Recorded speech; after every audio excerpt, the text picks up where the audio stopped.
I'm sorry.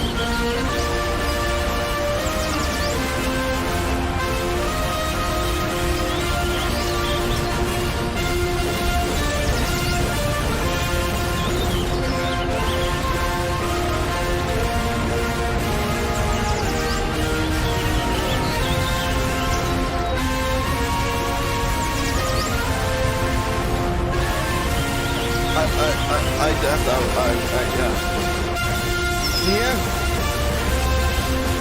Brains.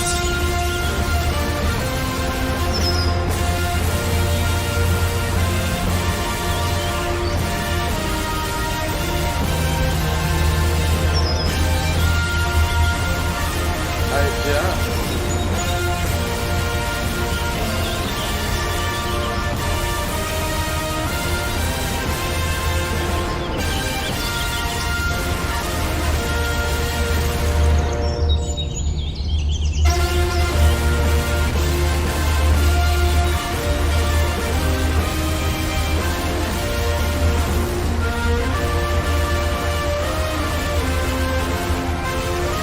I hope you're enjoying this.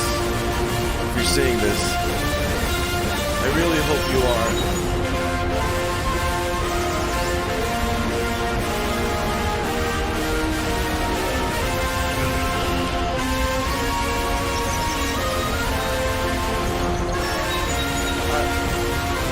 Yeah. Just, you know.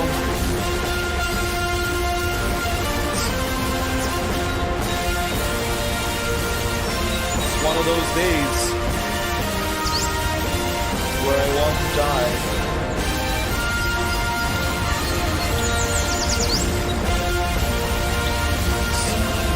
I don't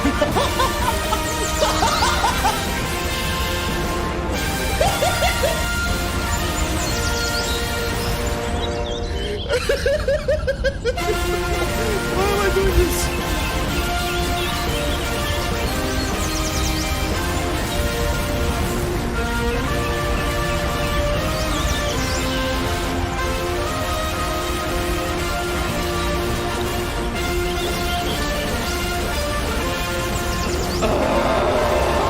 Doing this to myself and to everyone around me. I spread hell. Fuck it.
Fucking Christ.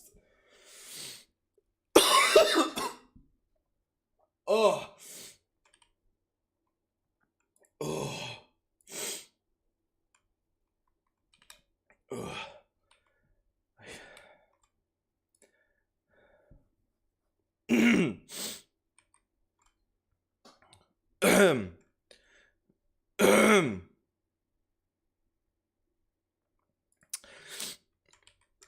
Okay.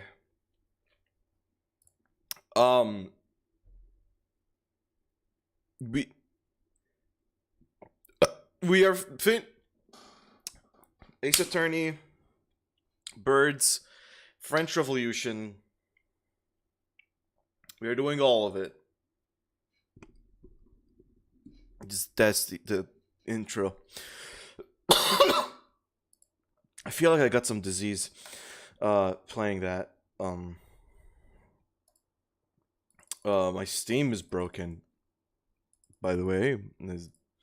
Yeah, Steam ain't working. Yep, there you go. Now it is. Fuck.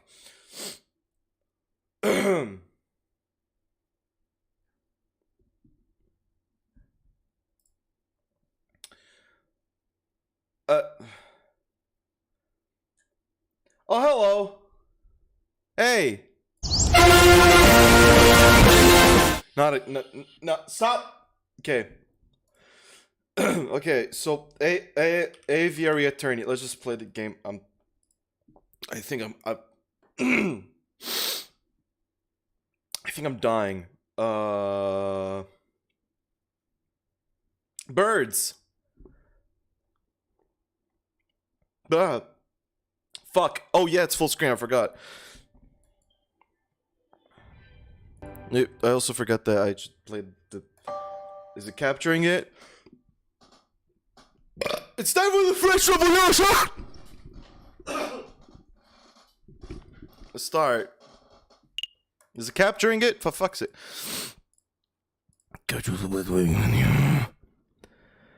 No. Okay, capture the game. Do it. What the fuck? Capture it. What the fuck is happening? Show the game. Show it. OBS, you pile of garbage. Why is it not working? Hang on. Maybe this works.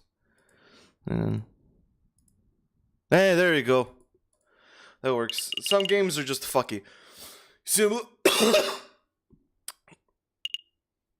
than usual? I don't know about that.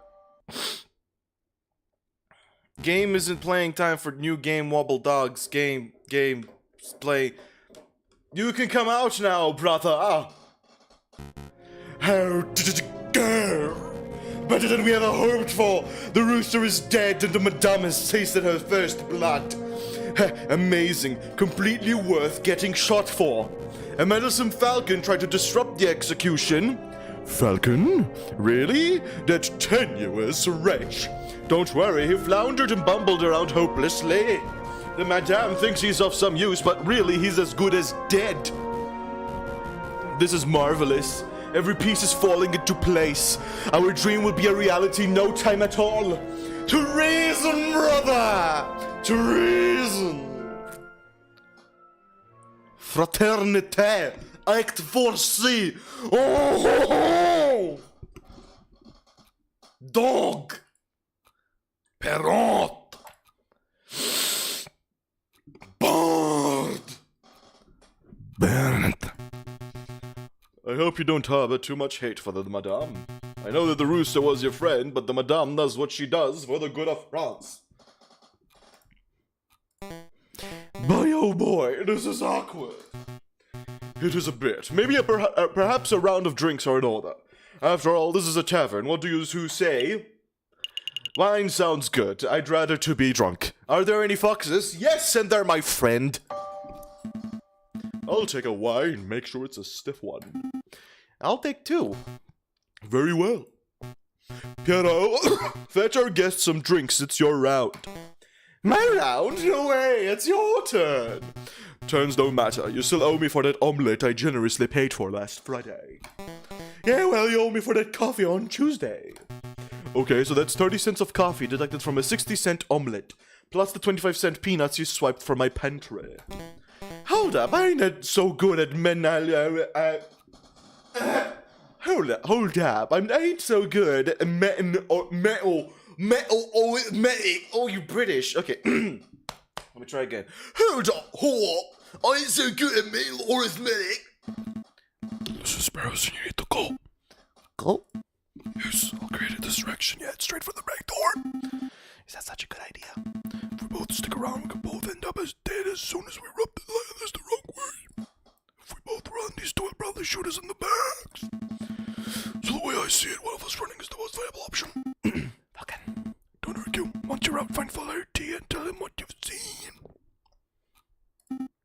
Okay. So it's agreed. You get this round and I'll owe you 2 cents. I'll owe you 2 cents. Be right back. Don't you two moving on? You'll hold me to the 2 cents? That Pierrot's such a miser. Anyway, I don't feel like sitting in silence. Let's talk to pass the time. I have a gun question. Fontaine, I have a gun question. A gun question? Do go on. I fuck up. I'm terrible at fucking voices, just so you know. If you're expecting any good voice acting from me, or even to remember what the fuck voices I use for these characters, no. Anyway.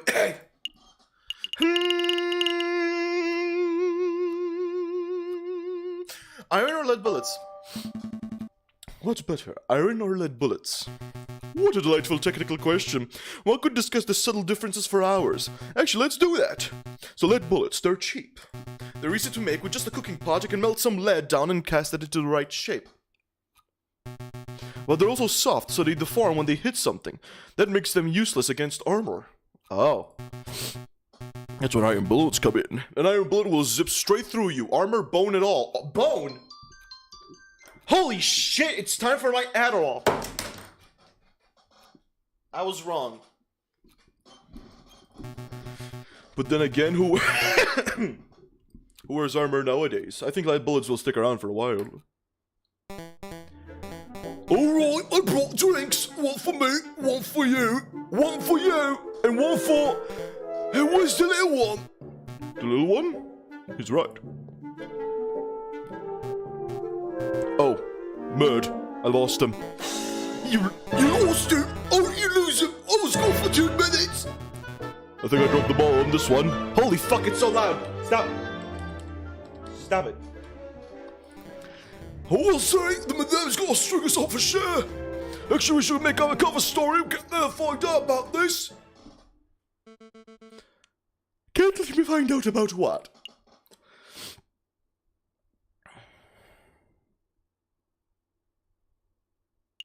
Wait, shit, what the fuck? If I say I'm gonna get shot.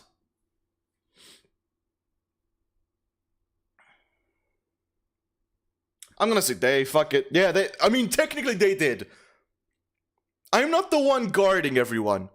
I'm not the one supposed to be keeping us on track. They're the ones. It's their responsibility. They let him escape. Even if I helped him, they did it. Tweedledee and Tweedledum over here weren't paying attention and let Sparrowson walk casually away. Madame. We gotta explain. I swear, I give you 2 bozos one damned job. It doesn't matter. The little bird was dispensable for our plans, but Falcon isn't. What's important is that he's still here. Madame, if Sparrowson runs to the police, then both this location and the Sleeping City are compromised. We should keep this meeting brief. Agreed. Falcon, let me quickly fill you in. As you probably know, we are planning to form a protest. An enormous protest on the 14th of this month. We intend to draw a massive crowd at the Place de la Concorde, and then we shall march towards Tuileries Garden. A march towards Tuileries? You intend to storm the Louvre? No, the Palais Royal. That's where the King and Prime Minister will be residing. I would like it to go peacefully, but... Peaceful uprising have a habit of turning violent. Don't... No, my bulb! It broke. My ideas. Don't worry, I'll fix them. There you go. My ideas are back. Y'all can't even see what the fuck I'm even holding. Hang on. I gotta fix this shit.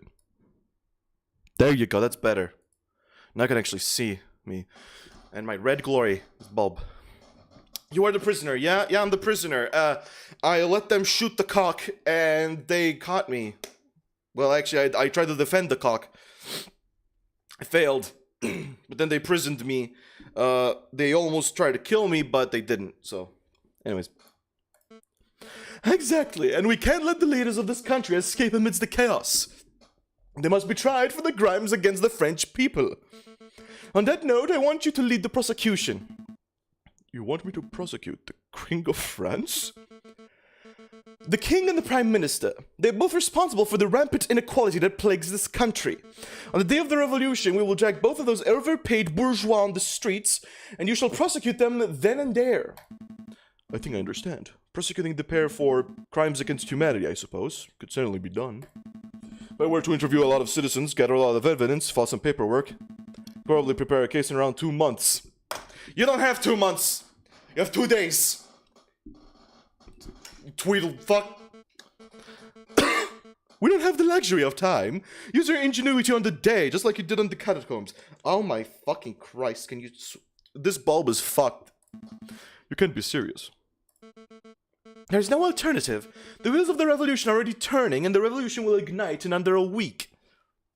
But yeah, I'm really... Fuck, how the fuck am I gonna prosecute the King of France in a week? What? The question on my mind is, what do we do with you until then? You would leave it with us, man. We'll keep a good eye on him.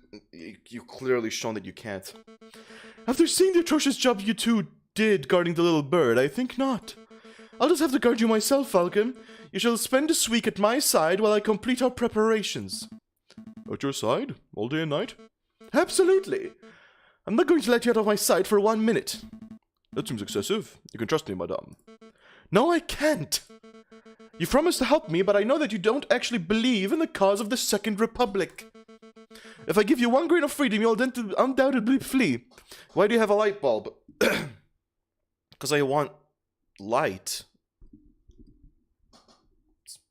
You know, you want me to live in darkness? I need something for light, you know? This is good for the audio. Hang on. Wait, I have an idea. It's a bad idea, but I have an idea. Hang on. You might not hear me for a moment.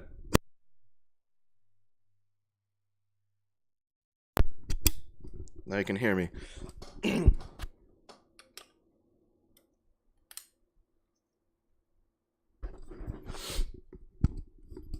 I need light. This meeting is over. Come along, Falcon.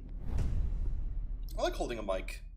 As a kid, I remember being infatuated with mics. I used to just love fucking using them all the time. This is so fun, you know? It's fun having a mic. Just holding it, recording yourself, you know? You know what? Fuck pop filters. Pop filters suck. Fucking pop filters! It was probably better to... Why did I fucking do that? There we go. Back to normal. Okay, so... Lemona!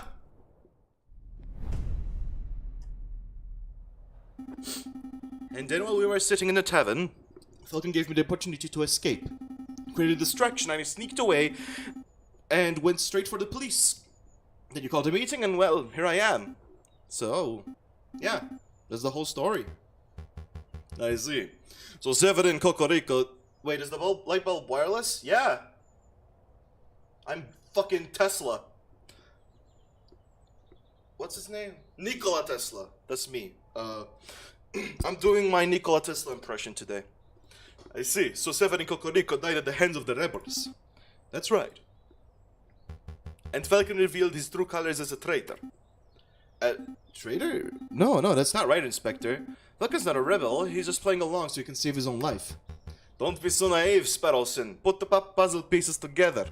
Falcon willingly leapt into the lion's den for the specific purpose of sliding with the rebels. I think it was for the specific purpose of defending Cocorico, you dipshit. He let you escape because he could see that you weren't truly sympathetic to the rebel cause. That doesn't make sense at all. Falcon's never shown a rebellious streak. Yes, he has. And I've got the water to prove it.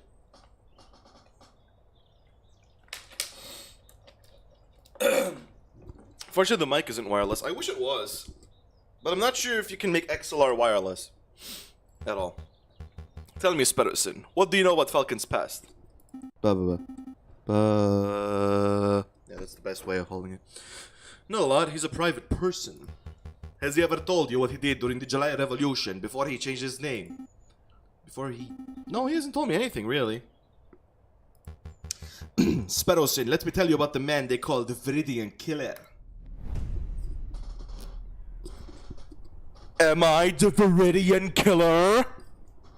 Oh my god, if I'm the Viridian Killer, I'm gonna fucking die. Anyway, Palace Royale. You can make XLR wireless. How the fuck? It's like a big fat fucking thing. Surprisingly early. Just because it's a Saturday. And I'm bored. Like I said, I don't have a schedule anymore. I'm just fucking around. Palais Royale. Pick that one. The Palais Royale. Look at the disgusting den of fat cat bourgeois and hypocritical politicians. The king is probably in there as we speak. Probably sitting in his high chair and stuffing his bloated face with cake and wine while he boasts about being the perfect citizen king. Did you come here to just moan about the king? No. I've come to assess the potential battleground. On the day of the rebellion, I might order Pierrot to set up a barricade over there. What do you think? There, right outside the Palais Royal? Of course! It's the perfect place for the defensive garrison. We can gather furniture from nearby buildings, build a wall, and position rifles to fend off the police. When the time is right, it will serve as the ideal location to launch our assault on the palace. So you weren't just throwing empty words in the tavern. You actually do intend on dragging the king out of the palace through violence. Of course! He will never have to get on his own volition. It's not as if I want to see bloodshed, Falcon. It's necessary. It's inevitable. Just like how in the real world, we need to shoot Jeff Bezos in the face before anything happens. Like, you can't have Jeff Bezos and have the world not suck. It's one of those things, you know. It is the French... I'm not fucking joking. When I say it's the French Revolution, I mean it. I know I have a capacity for lying and being a jokester, but this is one time when I'm not joking. We're actually doing the revolution. Also, one thing I just remembered is that I had a trick. There you go. So that I can match myself with the game. Fuck. The wires. Fuck. No. There's no way to bring change to a... I mean, we have to be realistic. There's no way to bring change to a country without using violence, is there? Yeah, literally. Literally no way to bring change. I mean, fuck. Literally every major change that has ever happened in history was through violence. Let's not kid ourselves. People getting rights, they had to get shot for it. The general. Even if you try a peaceful protest, what'll happen is that your leader will get fucking shot, and then you have two options. Shoot back or fucking go back to the status quo. It's like, yeah. It's unfortunate, but yeah. I'd love to see an example of a revolution where things went well. Without any violence. Yeah, I'm gonna be straight up. But, I mean, what the fuck? You can try, but it won't work. I mean, at company level, you sure could. Unionization, I guess. You don't use violence there, but... countries have armies. And voting does jack shit, because everyone in power just wants to accumulate more power, you know? You won't have, like, you have to, looks at Stonewall, yeah, fuck, yeah, the violence is inevitable. I don't think there's any way. Throughout history, great change has only ever come about with great sacrifice. Literally. Wars, assassinations, executions, no country has ever been won over through passive demonstrations alone. I see, so it's as I feared. But that doesn't mean you can't try. Violence can work as a last resort, not as a first call to action. That is true, though. That is always true. Don't start by gunning and shooting. Start peacefully, and then use it as a last resort. We could all just decide we don't want to listen to the people in power. We have to get the army to do that too in order to not be killed for it. And there's the problem. If we get the army to do that too, what you end up with is a military coup. Like, whenever the army turned against the people in power, what you end up with is a military coup, and way more people die, and things get way worse. So you kind of need to tell the army to go fuck itself. You need to tell people to disband, or you need to have your own army. Because the army is with the government. The only reason they're gonna turn around of sorts is to usurp it and take control. Because they're the only ones with the capacity to take control. If anyone else starts to take control, the army can just be like, I'm gonna shoot you in the fucking face. We're the ones in control now. You know? So there's the problem. You need the people in general. That's the unfortunate part. You need, like, the people to be an army. A collective army of sorts. Because if you have a specific subgroup of people that's the army, they're gonna take control. And fuck over everyone else. I don't know political theory, I'm just spouting shit. You know, I have thoughts and I express them. This is the Ambush channel, and in the Ambush channel we only spout cold takes that are always correct and never wrong. So if you disagree, put your opinions in the comments below so I can find you in real life and throw you into space. So set an example for the kind of nation you want to see. Maybe it would be better to avoid building the barricades. At least until it's clear that violence is inevitable. That's good. That's a good compromise, madame. That's nice. She's clearly reasonable. The people who made this game clearly made her very reasonable. You know? Like, she's not like, yeah, I just want to fucking shoot the king. Fuck.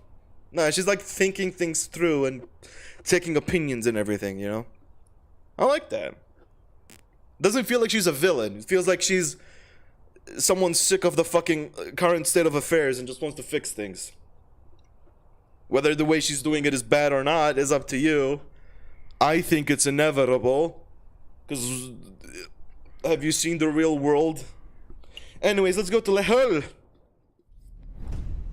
Jakes. Le Hall, huh? Let me guess, you have a weapon supplier somewhere around here. That's my evidence. Sick. Or maybe this is where you plan on meeting an informant, a government defector. It's as good as a meeting spot as any. Actually, I'm here for groceries. Aw. There's no need for that look. You think that just because I'm a gun-toting rebel, I don't need to buy food? That's fair. Oh, it's the babies! It's the babies! Mambo more! Mambo more! Well, if it isn't Satan and Little Gambad, you're going bigger every time I see you. Ma'am, you have to hear this. Something big went down here yesterday. A policeman! A nasty, ugly policeman! Let me guess. He was bullying people into revealing secrets and the whereabouts of the revolutionaries. Well, that is how it started, ma'am. Same old bullying tactics. He was pushing around this old beggar rat who hangs around the market sometimes. But then when the rat wasn't speaking up, the policeman drew his gun and shot him. Fuck! The policeman shot the beggar just like that? Yep. But then the coward cop went and ran before we could turn on him. I find this difficult to believe. A policeman wouldn't openly shoot a beggar without just cause.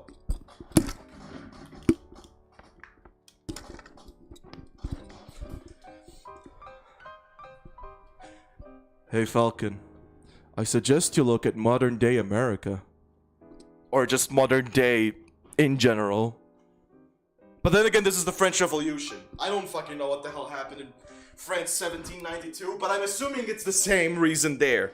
I don't think policemen got more corrupt with time. I think they, you know, they were always shit. I mean, that was their point, right? Defending the people in power. That's literally their only point. That's their origin. Actually, yeah, that was literally the origin of police people. It wasn't to regulate, help the people. It was literally just to help the people in power. That's it, as far as from what I remember. Open your eyes, Falcon. This is the regime us Parisians live under. We are ignored by the government, oppressed by the police, and hanged by the courts. Why do you think I'm fighting so hard to make a change? We can't put up with this sort of bullying. I think I do want to know his perspective, because apparently he was in a revolution already.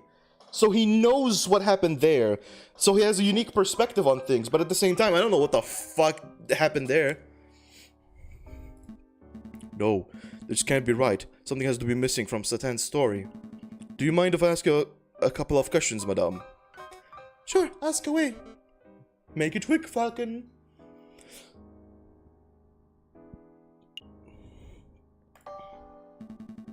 What did the policeman look like?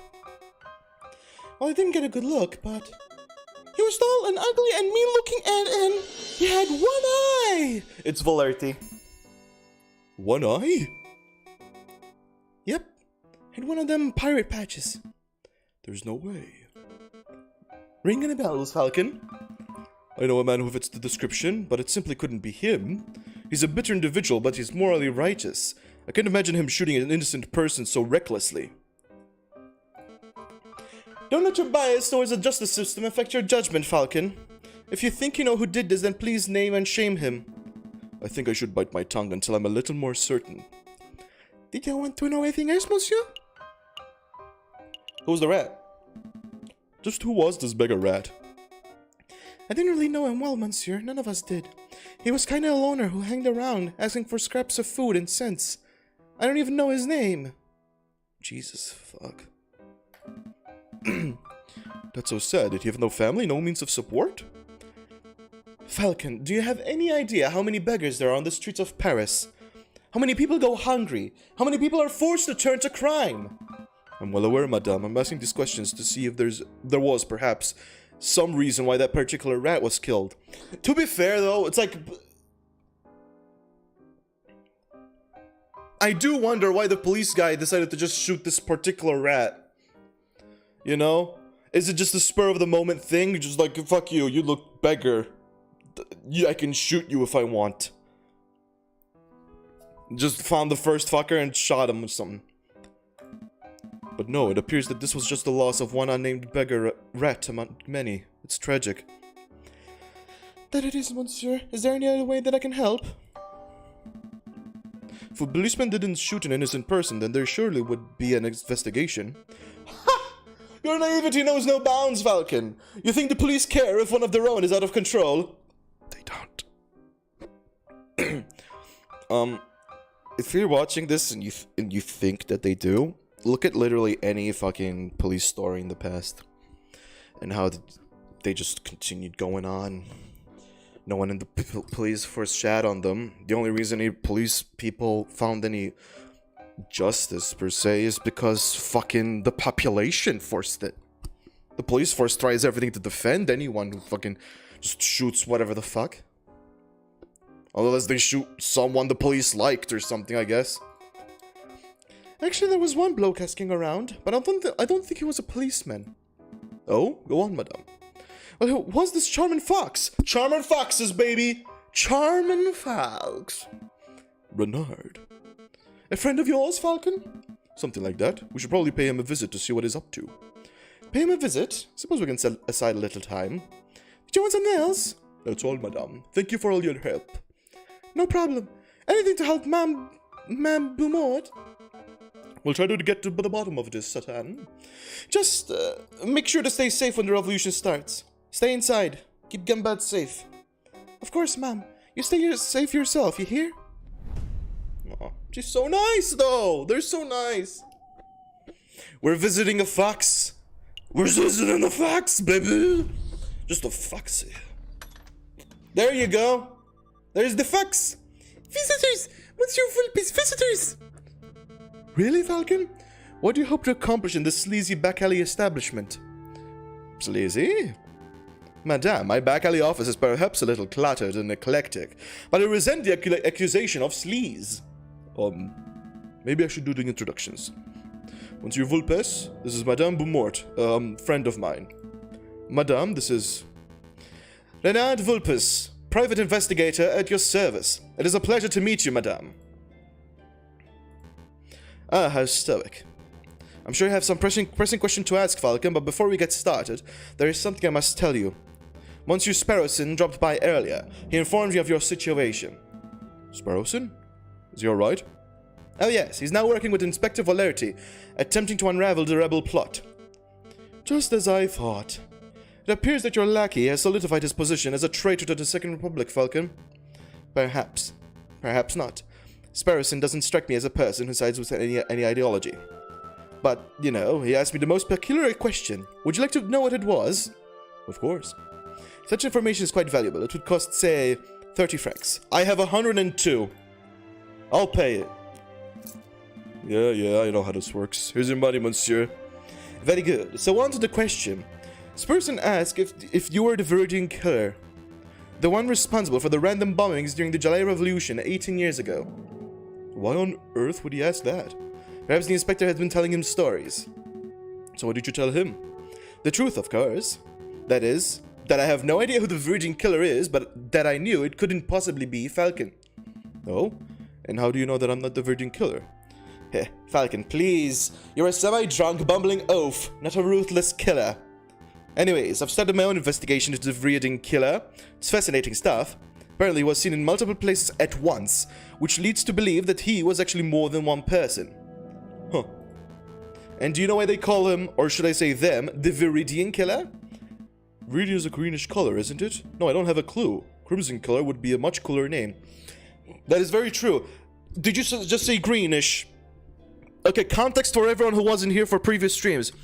There was this wolf judge, right? Wolf judge. He's a killer. He's also apparently...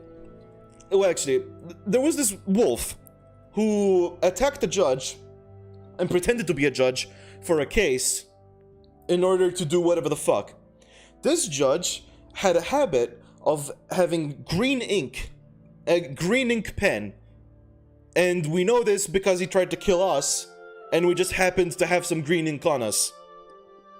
So, this is a wolf. His brother is also a wolf, working in the revolution. And I think that what it's implying is that that wolf was a part of the Virgin Killer. Well, wait, there's two of them. They might both be the Virgin Killers. The two wolf brothers. And they're trying to add violence to the revolution. Holy shit, that's what's happening. They're in the revolution, but they're gonna go head straight into violence. Oh shit, that's what's gonna happen, isn't it? Oh fuck. And it's all gonna turn everything tits up. It appears that no one knows the origins of the name, which leads me to suspect that he, or indeed they, chose their own name. This is all fascinating, truly fascinating, but perhaps we can return to the conversation to why we are here. Of course. Monsieur Vulpes, we heard that you were investigating the murder at Le Hall. I was. The victim was a friend of Mousie's. More of an acquaintance, really. Well, we want to know if you managed to uncover anything. Did you find any leads, any juicy clues? Not as such. It's quite a peculiar case. Did you hear that the murderer wore an eye patch? I did. You know what that implies, don't you, Falcon? You only know of one police officer, or indeed one person, who wears an eye patch. Yeah, I know who it is. I know who it is. It's not even... Yeah. The inspector. But that can't be right. You wouldn't describe him as a murderous man, would you, Monsieur Vulpes? Murderous? I don't know. He's certainly passionate about finding the Viridian Killer. Who's to say that he wouldn't kill in the pursuit of his arch-enemy? Falcon, I want to solve this mystery as much as you do, but time is pressing and we have other matters to attend to. We must take our leave. Understood. Until next time, Monsieur Vulpes. Goodbye and good luck, Monsieur Falcon. It was a pleasure meeting you, madame. Monsieur Vulpes, that lioness looked pretty angry. Is this revolution going to end in blood, Monsieur Vulpes? Just like in 1830? Quiet.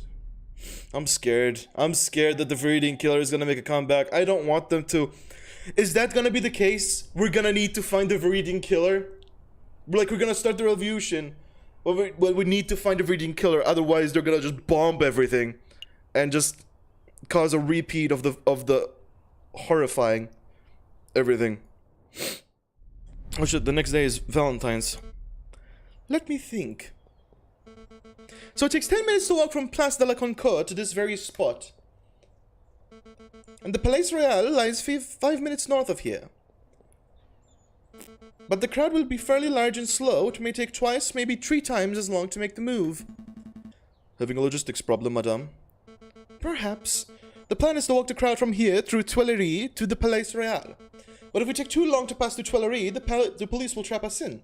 We could be flanked and slaughtered. That is quite the issue. Why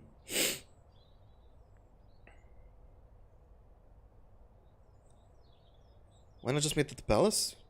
I mean, if we go around, I'm not sure if that would save things. Running, I mean, it'll still be slow. Why not just get the protesters to meet at the Palais Royal itself? Because the Palais de la Concorde is an ideal meeting location. It's enormous and easy to get to. I see, but if you got, say, half the protesters to meet at the Palais Royal, you could cut down on traveling time. I get it. A smaller crowd would be easier to direct across the garden. I'll pass the idea along to Pierrot and see what he has to say. He's the one in charge of leading the crowds, after all. That bird-brained parrot would probably just shoot the idea down, right? Probably, but I appreciate your input. I don't know if you genuinely want to help or if you're just telling me what I want to hear out of fear, but thank you, Falcon. Hi, I want to say that the new Kirby game is amazing. I haven't looked into it, but I should look into it. I'm not sure if I would stream it, but I probably should just look into it just to see what it's like. Because I never actually played a Kirby game. The only time that I did was as a kid, while I was fucking up with emulators, and I just installed the first Kirby game. And I was kind of bored. But yeah, that was my only experience with Kirby. Also a little bit of Smash Brothers, but in the Nintendo 64. Didn't play any other Smash Brothers. Couldn't. Oh. It's no problem, madame. For the Second Republic, right? Right. For the Second Republic. I'm not excited. What happens if I fuck this up? What happens if I fuck this up? I don't wanna fuck this up. It's Valentine's Day. Feel free to share a love bomb. Ponte's art. This is it, Falcon. This is the day we make our stand. Everything is coming together. As we speak, Fontaine is gathering the protesters at the Place de la Concorde. Pierrot is making preparations to build an armored barricade near the Palais Royal. Just as a precaution, you understand. The only question that remains is, are you ready? I have literally no evidence. And I'm scared. So honestly, if I'm gonna be straight up, I'm not ready. I'm kinda scared of what's gonna happen. I have a feeling the Viridian Killer is gonna show up and bomb more people. I have literally no evidence and no information to go off of. I'm scared, so no. To be perfectly honest, no, I'm not ready at all. You want me to prosecute the king and prime minister if and when you drag them from the palace, right? Well, I've had no time to prepare. I have no evidence on hand. This whole trial is going to be one big fiasco. You're too fixated on the formalities, Falcon. This revolution will succeed and those with power will see justice. That's all that matters. But, madame... Come on, let's see how the protest is going. So it's not gonna be an actual trial. It's gonna be a sham, but, you know, fuck it. It's for a revolution. Falcon and Beaumont... Wait, shit, that's narration. Falcon and Beaumont arrive at the Place de la Concorde. The air is thick with the chants, shouts, and cheers of hundreds of protesters. A line of mounted soldiers stand shoulder to shoulder outside the entrance to Tuileries. This is amazing. I had no idea the Second Republic had this many supporters. But of course, you didn't think that we were just a few animals huddling in a cave, did you? The desire for revolution runs deep in the city. Everything's in place at the Palais Royal, ma'am. Just say the word and we'll set up the biggest barricade you've ever seen. They will all storm the building and drag their cocky king out of his chair. There's been a change of plan. We're still going to protest, but we're going to do it peacefully. No firing from behind barricades, no violence, no capturing the king or prime minister. Madame, are you feeling alright? Quite alright, thank you. But what of your desire for a better France? You cannot achieve that without bloodshed. We can certainly try. Falcon convinced me. Falcon? Pacifism seems like the Christian approach, wouldn't you say, Friar? It's not wrong. I see. So that's how it is. Excuse me, madame. Yeah. I think the Friar disapproves of the new strategy, and I think the Friar is about to go gather up some bombs so he can start the revolution early. Because he's a Viridian Killer. He probably thinks I've gone too soft. And maybe I have. But I'm not deviating from this path, even if each and every rebel leaves my side. Don't worry, ma'am. You aren't alone. We're not here for the violence, madame. As long as you strive for a better France, we'll always stand with you. Yeah. Oh, the stupid bullet wound. The damn thing's opened up again. What's the news, brother? Is everything in place? We have a problem. The mademoiselle refuses to use violence. She's turned timid. Turned timid? How? It appears that the loyal Falcon is something of a lion tamer. JJ Falcon. The bird is proving to be more trouble than the rooster, I swear. Brother, listen. If there's no violence, there will be no power gap. One leader will just peacefully replace another. When it counts for our plan to work. Guess we'll have to follow through with our contingencies. Guess we'll have to follow through with our contingency strategy. I'll find a victim, you find a suspect. Fucking knew it. Don't push yourself, brother. You're still injured. I fucking knew it. They're gonna do some shit. Look at those scum. Foul vermin, the lot of them. Mark my words, Sparrow Sam. Nah, I'm just putting this accent for everyone now. Every one of these petulant dissenters will take the first opportunity to turn aggressive. They lust for violence. They don't look too violent for me to... Fuck! Trust me, this is just how the crowd looked before the July Revolution. It only takes one crazed individual and the entire crowd will explode into a frenzy. To be fair, that is true. If we try to be peaceful but if someone does a bomb, things will go haywire really fucking quick. The rebel side will think they're being attacked, the other side will be like, yeah, fuck, it's time for the forces to come in. Suddenly, bloodshed. Things will go shit. It only takes one person, and you can't have like thousands of people without one person being like, yeah, fuck you, I'm gonna put a bomb in here. This is how it is. I don't think it's possible. It's like that one Metal Gear Solid 5 ending where you need to trigger it by having everyone disable all the nukes. Literally never happening. Literally never happening. It only happened because of bugs. Because people just don't work like that. Hey, it's you! Friar, It's good to see you again. no time for pleasantries, Inspector. You're needed urgently on the Place del Concorde. Me? Why not ask one of the officers on active guard duty? There's no time to explain. Any minute now. Ah, do you hear that gunshot? It's already begun. Come on, Inspector, we must make haste. Inspector, I really don't think you should be trusting this friar. He's a two-faced wolf. Friar Ramus has provided me with reliable information in the past. I trust his judgment. Then again, you're Volerti and you constantly fuck up, so I don't blame you. But Inspector, this is enough for discussion, Sparrow Sin. I have a duty to uphold. Stay put. I'll be back in no time at all. You're gonna get shot and killed and die. And it's gonna cause problems. But... What should I do now? I don't know. I hope you're alright, Sparrow Sin. I hope you survive. A gunshot. It was nearby, too. So the friar was right. Violence really is an inevitability. We haven't reached that stage yet, madame. I can't afford to take chances, not now. Piero, march the crowd to Palais Royal and construct the barricade. Yeah, ma'am. Fontaine, Falcon, we're going to find the source of this disturbance. To be fair, yeah, I mean, it takes one fuck up for the whole thing to fall apart, and it's such a big plan that's unstable and fragile that you kind of need to be a little bit paranoid. It came from here, Inspector. Hurry, hurry. I'm moving as fast as these old legs will. Mon Dieu, a body. This woman must have been target of the gunshot we just heard, but I don't see a shooter. I think the gunshot came from over here. Inspector? Falcon? Well, I should have known that the Viridian killer would have a part in this. Inspector, I'm not. What do we have here? A filthy cop and a dead girl. Madame, thank goodness you're here. I saw the whole thing. This poor innocent mademoiselle was approaching the police line with her hands in the air. When all of a sudden this brute of a police inspector yelled, "Get back, you filthy rebel!" Wait, what the fuck? Hang on. He drew his gun and shot the bird point blank through her heart. What is this nonsense? What are you prattling on about, Friar? See? Told you! Oh no! And we found the eye patch. He's being framed. He's literally being framed.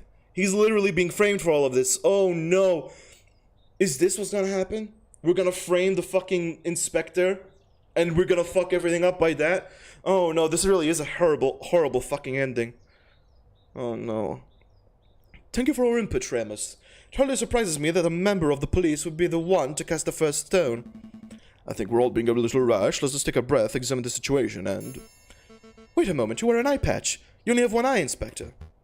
Observant. Tell me, were you the policeman who killed the rat at Le Hall, too? Le Hall? What are you talking about? 2 incidents of a one-eyed policeman gunning down an innocent victim. There's no way that this is a coincidence, but we know that this one isn't real. What we have here is a filthy, corrupt individual who takes pleasure in oppressing the common citizen. Am I right, Inspector? I really shouldn't be surprised that the stupid rebel makes stupid assumptions and comes to stupid conclusions. But open your damned eyes, mademoiselle. I'm not the assailant here. Don't call me mademoiselle, or stupid for that matter.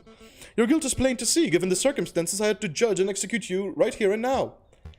Falcon, don't just stand here gawking. Vouch for me. I know this man. Madame, I know this man. His name is Inspector Falerti. He is ruthlessly law-abiding, so much so that I can't envision him shooting a man without just cause. Oh, shut up, Falcon, I'm done with your idealism. I listened to you, I took your words to heart about avoiding violence, and now a girl is dead. Well, I'm done taking chances. You do need to be a little bit paranoid to have revolution work. But that paranoia will bite you in the ass when people in the fucking revolution try to turn against you and cause bullshit. So yeah, revolutions are messy and have a very low success rate in my eyes. You know, at least countrywide revolutions that usurp the government. You know. Remus, help your squad is invalid. Jesus fuck.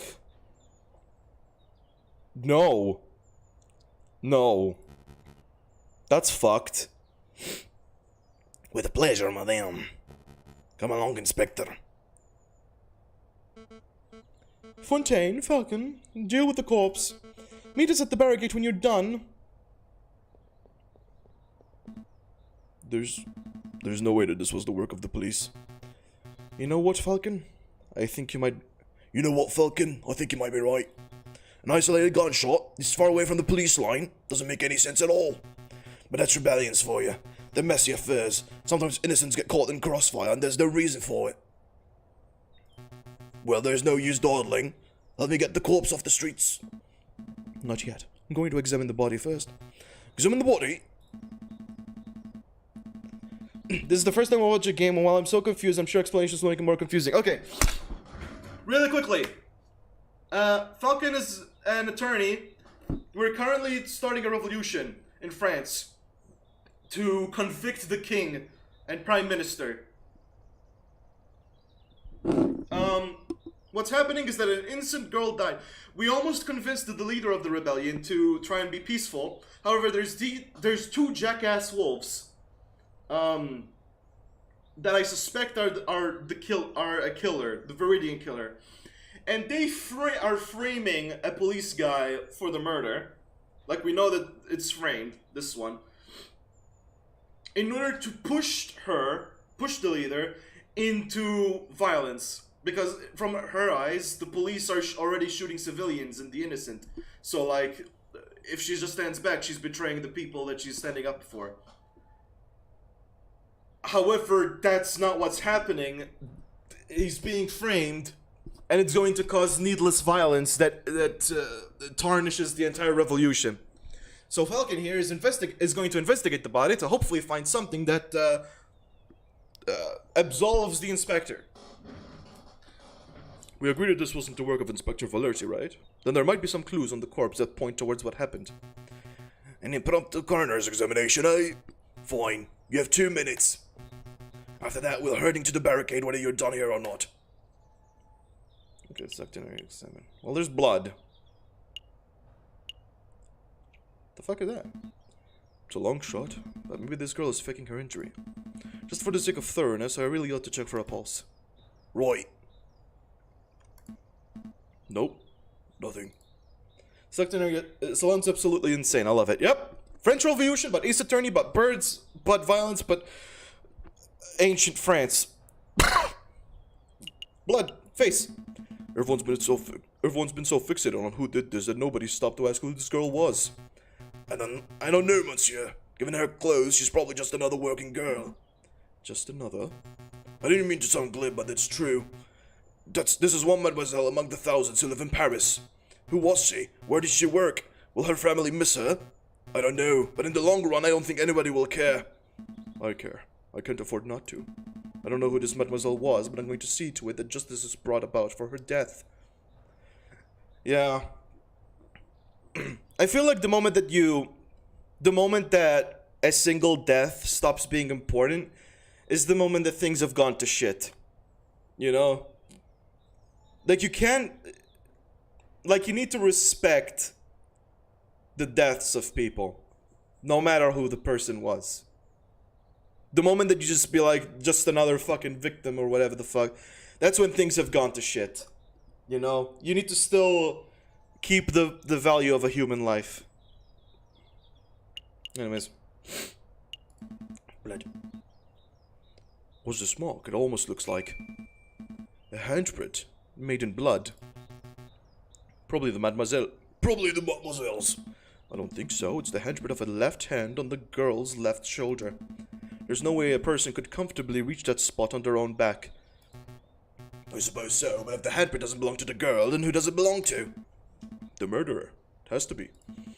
The question on my mind is, why is the handprint made in blood? Because the murderer was shot with a gun, and their wounds reopened, and the blood came out, and they were holding the wound, which turned their hand into blood. Boom.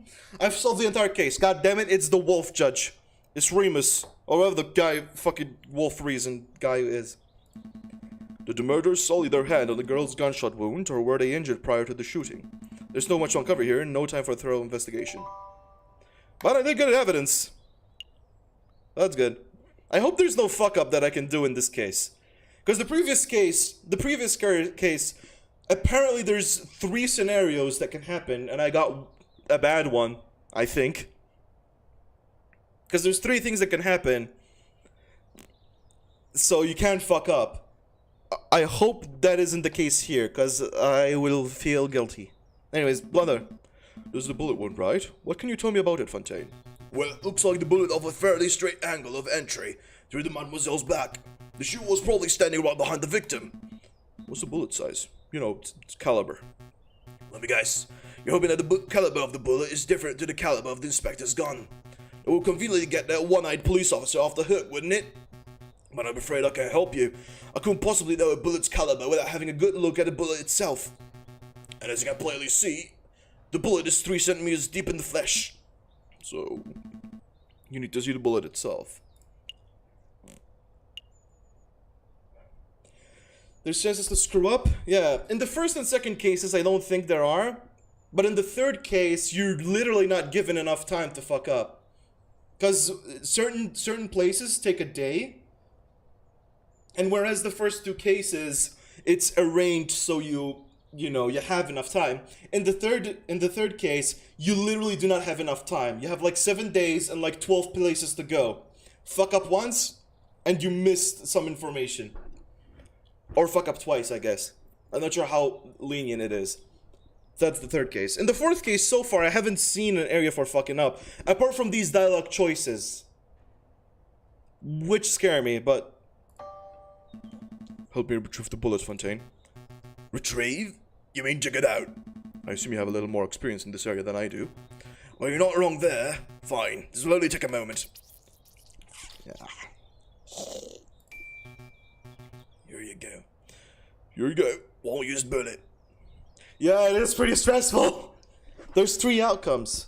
I do like it, because realistically speaking, it was a sham of a trial, and it was a high-stress situation that he was just thrust in.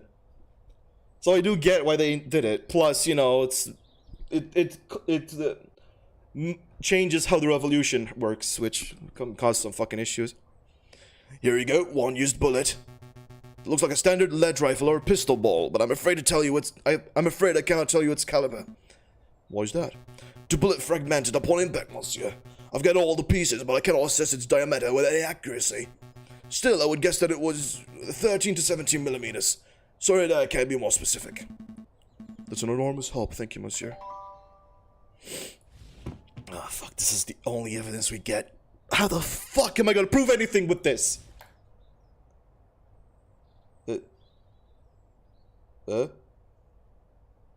Do I have anything else?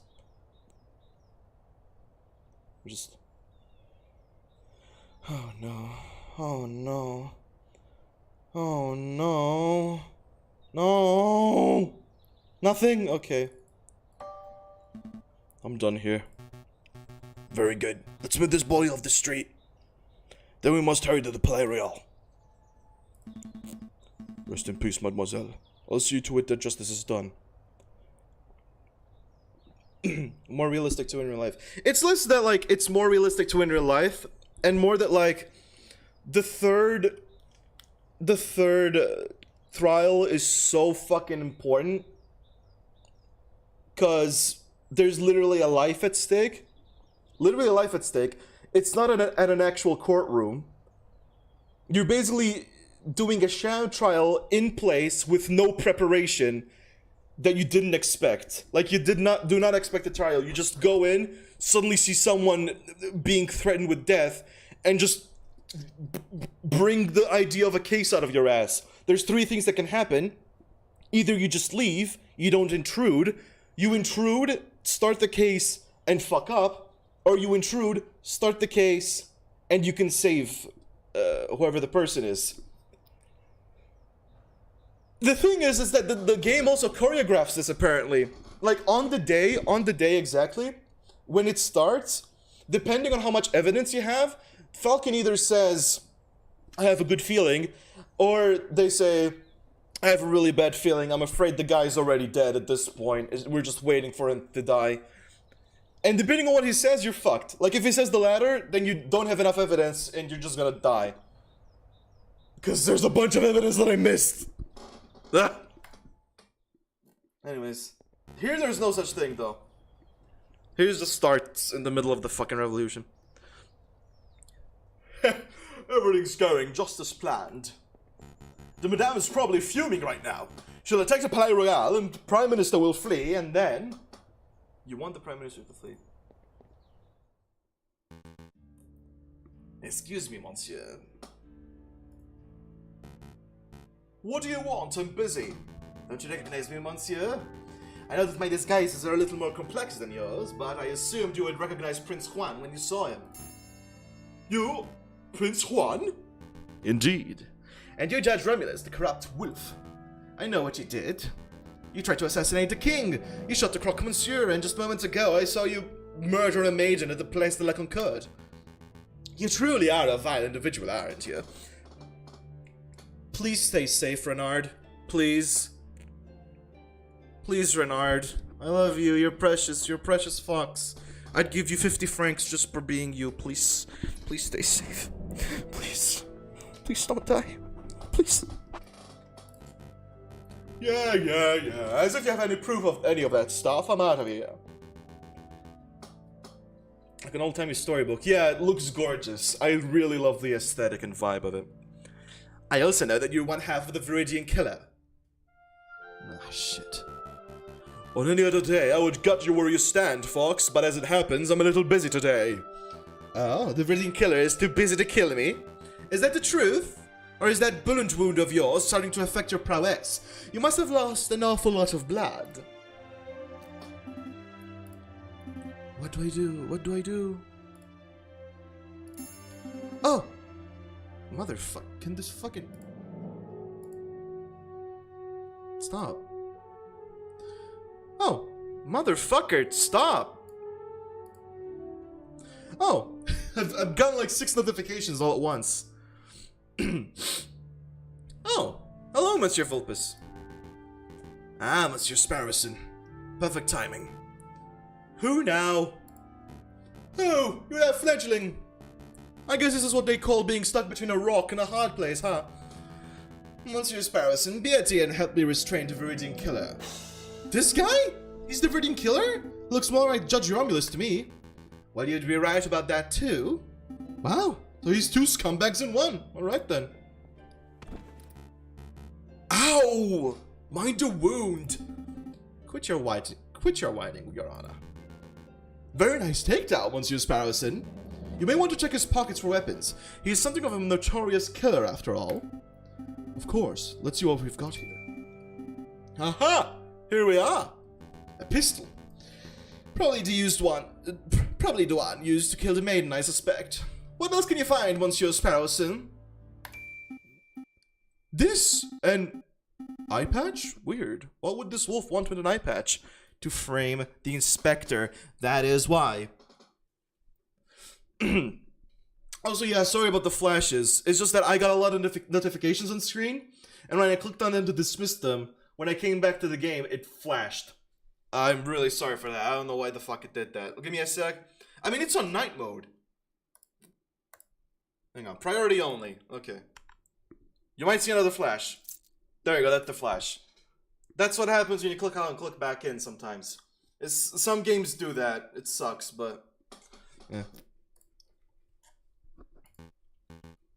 Oh no. This is bad. Very bad indeed. I don't get it. What's wrong with the night patch? There's no time to explain. Mousy! What is it with your Vipers? What is it? Take this eye... Take this J... Take this eye patch to JJ Falcon. If my fears are correct, he'll be somewhere around the Palais Royale right now. Tell him that this belongs to Ramus's brother. Hurry now! Right away, Monsieur Vulpus, right away! I must go too. I need to find the other half of the Virgin Killer pair before something terrible happens. Wait, Monsieur Vulpus, what am I supposed to do with this guy?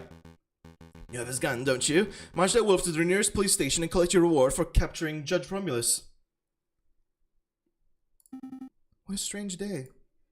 Be safe, Sparrowson, please! Stay safe! Also, it's not my no-game background, it's just buggy. Sometimes it's just fucking a weird thing. Outside the Palais Royale, the rebels have constructed a makeshift barricade out of furniture, branches, rocks, and anything else they could find. From behind the wall, the rebels taunt the police and royal guards with chants. I'm growing impatient, pig! Confess your crimes! I have nothing to confess, you filthy rebel.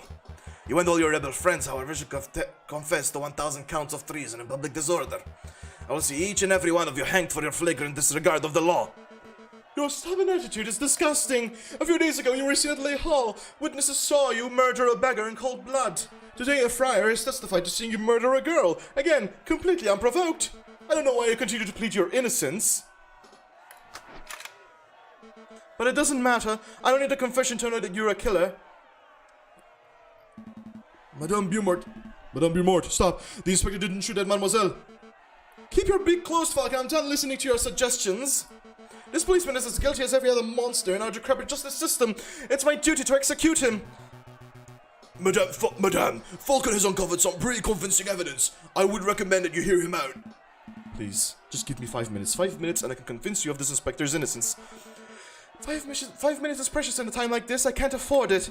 What if you're wrong? Are you willing to see another dead innocent? Thank you, madame.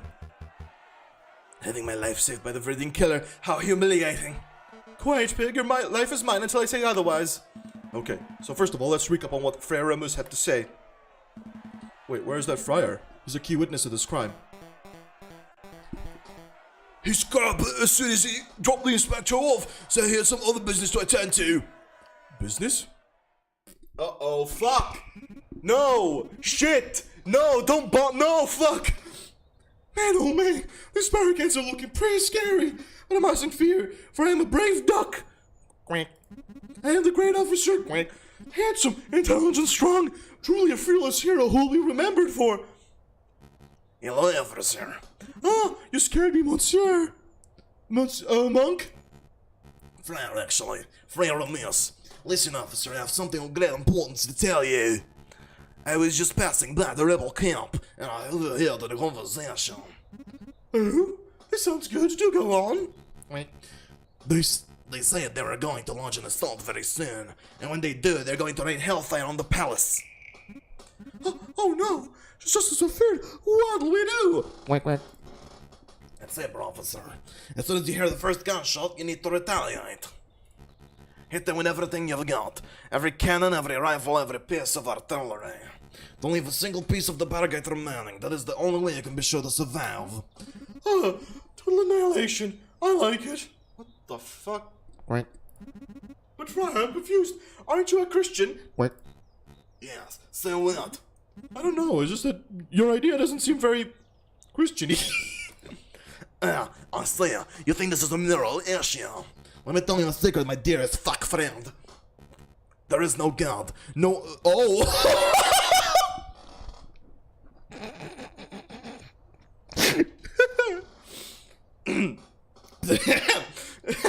There is no God, no overarching morality on higher plane, no heaven to save the righteous or hell to punish the sinners. God is dead and we have killed him, and I shall kill you unless you kill everyone.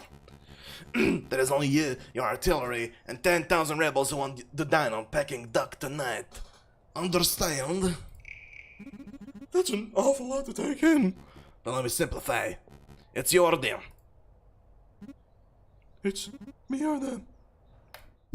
Yeah, I'm a Christian, anyways, there is no God. Forget about the Friar Falcon, we all remember what he had to say. Present your case based on what you can recall. Okay, I will. But we want to wipe that mouse off your shoulder first. Sorry, wait, what? Oh, it's you, Mousy. Monsieur Falcon! Special delivery from our Aunt Vulpes! Oh, thank you, Mousy. What is this? An eye patch! It was found in Ramus's brother's clothing! What? Is someone calling me? Yes, it is my responsibilities. Fuck off. Remus's brother. This is an eye patch belonging to Judge Romulus? That's interesting. Where is Romulus? There's no time, monsieur! Just take it!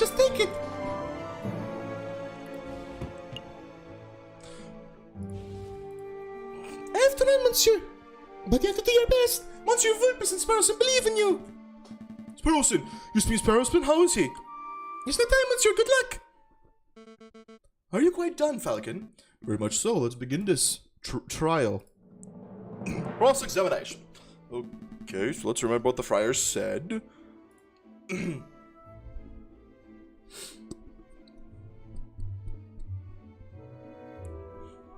So what evidence do we have? We have a handprint.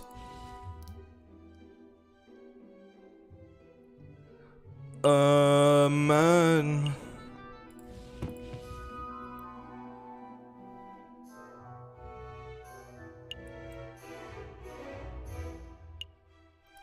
Let's start with the gun.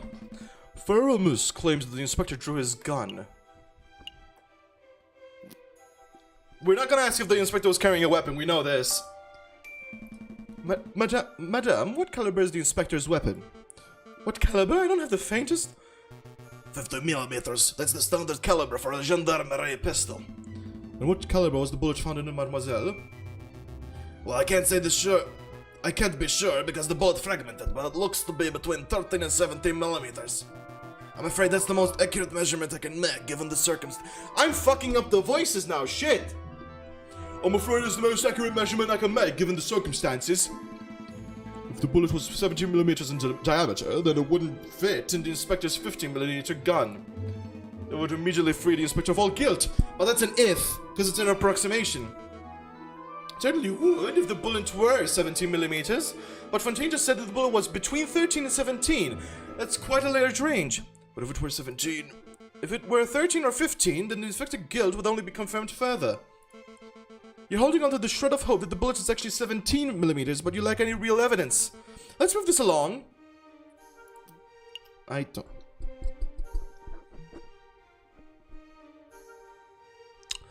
No, not yet. Police line. I mean, she wasn't approaching the police line. The friar said that the girl was approaching the police line at the time of the shooting. This didn't occur near any police line. Now, as I recall, the main policeman was at the entrance to Tuileries in the place of the La Concorde. That's around where we were waiting. But this incident didn't occur there. It was a good 50, maybe 100 meters away.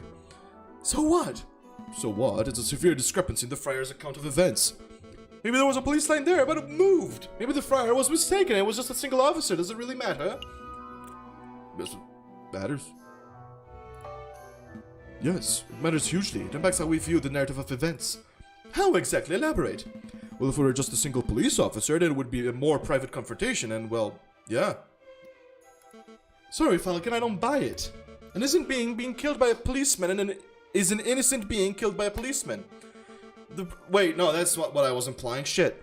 The friar got some details wrong, but overarching crime remains, and we must stay focused on that. Not yet.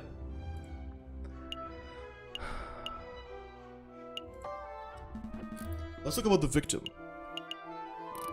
No, that's not. Never mind. It doesn't matter. It doesn't matter who she was.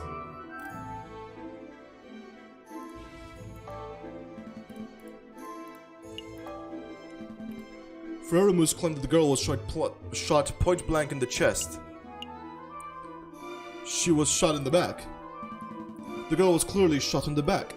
I know, I remember seeing the bullet wound for myself. But that's quite a glaring inaccuracy in the wolf's testimony. It is an inaccuracy, but it's an irrelevant inaccuracy. Does it really matter if the girl was shot in the front or the back? Either way, a girl died at this pig's hands. It does matter! Because the shoulder thing. It does matter. If the girl was shot from the front, then this might indicate a police confrontation turned ugly. But if she were shot in the back, then what? This could indicate that someone targeted and assassinated her before she could even react. That doesn't paint the inspector in a particularly flattering light, Falcon. Madame, you're missing the point. A shot to the back breaks the currently established narrative. The girl was targeted and murdered in a stealthy professional attack. Therefore, this was not an ordinary police confrontation. You've made quite an assumption, Falcon. You've assumed that just because the girl was shot in the back, she must have been stealthily killed. There are no other possibilities. Perhaps there are other possibilities. Perhaps the girl was scared by the police, started running away, and was shot in the back as she fled. That scenario is impossible. If the girl were running away, then she would have been at least a couple of steps away from the killer at the time of the shooting, right? Right? But I know that the killer was standing right behind the victim. They were less than 1 meter apart when the gun was fired. They were standing that close? How could you possibly know that, Falcon? Handprint. We saw a bloody handprint on the girl's shoulder. What do you make of that, madame? Well, I assume any bloody stain would belong to the victim. A mark made with the girl's dying breath, perhaps. No, it was the print of a left hand on the girl's left shoulder near her upper back. Yeah, that would be a fucking... That would be impossible. Like, you can't touch it, but it will be upside down if you do. You can't do it, like, literally impossible unless you break your bones. The angle and positioning of the print indicated that it could only be caused by another person. That's why I'm so certain that the killer was right behind the girl at the time of the attack. I see. That's quite the theory. But Falcon, you've left an important question unanswered. Why was the handprint bloody? The print was made with the victim's blood, yes, so it can't possibly have been made prior to the shooting. The killer must have wiped his hand on the girl's clothing after she had already died. And if that's the case, then my suggested scenario is still possible. The girl may have been running from the police when she was shot. No. I'm still trying to work out the details. But I know that the print was made prior to the shooting. Maybe the shooter was injured and his hand was already covered in blood. No, don't tell me I fucked up again! No! You talked big about breaking the established narrative, and now you're presenting me with that baseless drivel. Well, where do we go from here? How does this handprint nonsense really affect the situation? Heh. Do you find something funny about this situation, Inspector? I do. This whole trial is patently absurd. It's an animal court through and through. But there was something particularly funny about the last exchange. We are both so focused on when and how this handprint was made that you missed the larger issue. I don't have a left hand, you idiots! I couldn't have possibly left that mark! Oh yeah! Fuck! What? How the fuck did we not point that out? Jesus Christ! Oh. Right. Of course. Well, but what do you say to that? Maybe the handprint came from an accomplice, or maybe it had nothing to do with the incident. Or it feels good to see someone else speculating wildly for a change. Okay, fine, I don't have a solid explanation. I must concede that it's possible, maybe even likely, that the person who left that mark was the murderer. Therefore, as much as it pains me to say it, I must concede that the inspector probably did not shoot the girl. So that's it? The inspector's off the hook? No, there's still the matter of the incident at Le Hall. What incident is this? I know nothing about it. Ha! As if you don't already know, a beggar rat was shot and killed in Lay Hall a few days ago. The attacker was described as a scowling police officer who wore an eye patch. Sound familiar to you? Go on, Falcon. Explain the pig out of this one. Until 5 minutes ago, I was at a loss. But I was recently presented with a piece of evidence that makes the answer all too clear. This was a false flag operation. False flag? Explain yourself, Falcon. Eye patch. Madame, what do you know about Remus's twin brother, the man known as Romulus? Not much. Only that he was forced to flee the country by our oppressive government around a month ago. That's a half-truth, madame. You see, it is correct that Romulus is being hunted by the police, but I've had the suspicion that the wolf was lurking in Paris itself, although I never managed to find definitive proof of this. Anyway, it turns out that my suspicion was well-founded. He was recently apprehended, I think. You think? I don't know the details, but it doesn't matter. What's important is that a reliable friend found this on Romulus's person just moments ago! An eye patch. Romulus has perfect vision. Why would he need something like this? There's only one plausible explanation. It is part of a disguise. Something to conceal his identity and make him appear as someone else. Disguise? You're saying that Romulus shot the beggar rat? Just to frame this police inspector? Exactly, madame. It's no coincidence that Frere Remus happened to find the very same inspector just as another murder occurred today. So, Remus was in on it too? Two wolves working together to make this policeman look like a murderer. But, why? Why would I do that? To rile you up, madame. To make you lust for violence. And if your actions today are anything to go by, I would say that they succeeded. Damn. I've been so stupid. How did I let myself get so misled by a couple of wolves? This trial is over. Go, Inspector. You're free. It's about time. You let him walk, man? Of course. It would be criminal to confine an innocent man any longer than necessary, even if the man is a bitter, stubborn pig. Falcon! Yes? I don't understand you. You're stupid, you're reckless. But you fought Beacon Talon for my freedom. I'm starting to suspect that you really aren't the Viridian killer at all. Certainly took a long time to pass that factory or thick skull. Inspector, if you're still hunting that villain, maybe you should speak with Renard Vulpes. When this is all over, I mean. I hear he's been doing some research into the Viridian killer. Maybe he knows something. Maybe I will. Madame, it appears that your gang of rebel filth don't intend on insulting the palace anytime soon. I'll relay that information to the artilleryman. Maybe we can keep a peaceful standoff going until this blows over. Thank you. I appreciate it. All of you, stay out of trouble. That's nice. I hope we're not too late. I hope that we don't still fuck up, because don't forget that Remus has already told that duck that, like, it's you or them. And to listen for a gunshot. So I'm waiting for the gunshot to happen and for things to go to shit. So, what happens now, man? We're going to continue our protest. Peacefully. We're going to stand here, chanting and shouting until the Prime Minister and the King both step down out of sheer humiliation. Might take days, weeks, but if we manage to change this country without one more person being harmed, then... Well, well, look who returned. Madame, I just saw the police inspector strolling out of here unharmed. Why did you let them go? It's simple, Remus. We all had a discussion. And we came to the conclusion that I have been misled by a couple of wolves. Wait, shit! Oh shit, I know we see the plan! The Frere wanted her to shoot the inspector. That would have been the gunshot to trigger everything. Now she's going to shoot him! And it's going to cause everything! No! Shit, don't shoot him! Don't shoot him! I'm scared. Uh-oh. How many lives have you fed me, Friar? Just how much damage have you done to further your own goals? Did you help your brother kill the beggar rat in Le Hall? Did you watch the girl die by the Place de la Concorde? Now that I think about it, even the Croque-Monsieur's death was surrounded by details that made little sense. I don't know what to think anymore. You know that this guy's a scumbag at least, man. I say shoot him. Pierrot's right. We won't judge you for killing this man, madame. It's the least I deserve for my sins. Go ahead, madame. Don't! He wants this! He wants this and you know why he wants this! Don't! What are you waiting for? Pull the trigger, do it! Boomart, please. Falcon, you have proven yourself as having clear judgment. What do you say? Let him live! Let him live! Do not shoot him!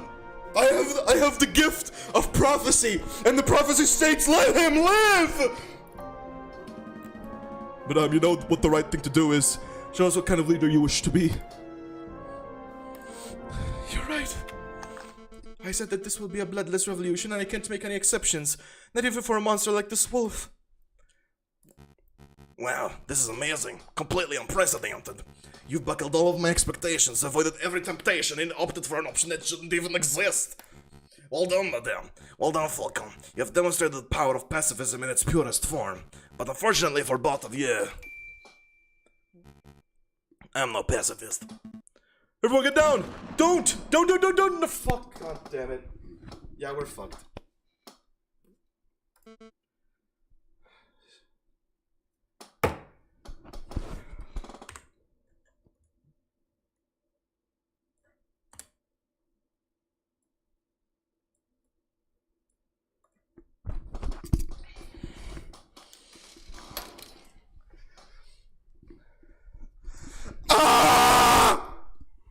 God damn it! God fucking damn it! God fucking damn it. Why?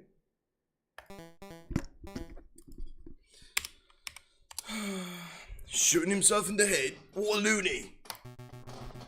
Hardly a surprise that the roof would be too cowardly to face a real punishment. This isn't right. It's not the solution I wanted either, Falcon, but I can't say I'll mourn the fire's death. No, that's not what I meant. I meant that this doesn't make sense for him to kill himself so abruptly. That comment of his was almost like... I think we need to get out of here. All of us. Right now. Falcon, what are you talking about? No. Fuck. Hey, I can't afford to hesitate. It's me or them. Officer, hold your fire! No way! I can't afford to take chances. It's me or them. Don't! You fucking... It's me or them! Fire every cannon! No! No! Shit! No! Fucking goddamn it! Not again! No! God fucking damn it! God fucking damn it! Why? God fuck... Shit! Fuck! No! Can anyone hear me? Oh. Pierrot? Fontaine? Oh wait. Pierrot? Fontaine? Hello? Anyone? I'm here, madame. Falcon? Of all the people. I think I made a mistake, Falcon. Where did I go wrong? It wasn't your fault. I don't think it was your fault. Those two wolves just... Was it when I lost my temper over seeing that dead girl? Or was it earlier when I shot that prosecutor? Or was it earlier still when I first listened to that monstrous friar in the first place? I think I would say that would be it. I've made a lot of mistakes. We've all made mistakes, madame. Most people's mistakes don't spark bloody revolutions. Can you move, madame? I don't think so. Give me a minute. I think I can clear some of this rubble.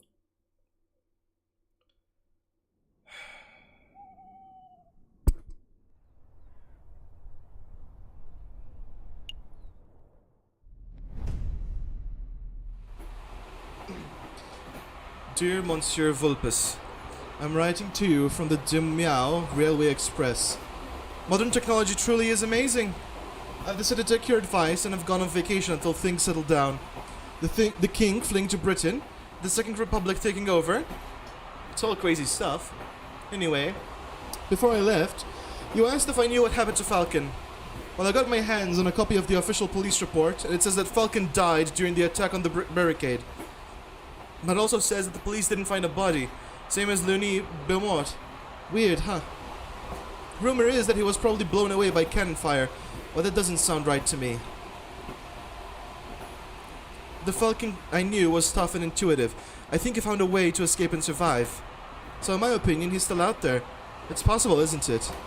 Anyway, I should wrap this letter up because I'm about to reach my stop, Vienna. I'll let you know how Mademoiselle Signe and her parents are doing. Maybe you should come pay a visit sometime? Send my regards to Mousy. Yours sincerely, Sparrowson. P.S. I see a person selling milliram strudel. What is it?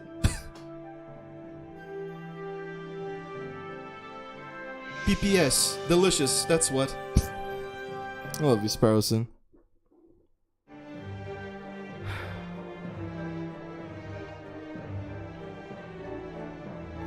Fuck.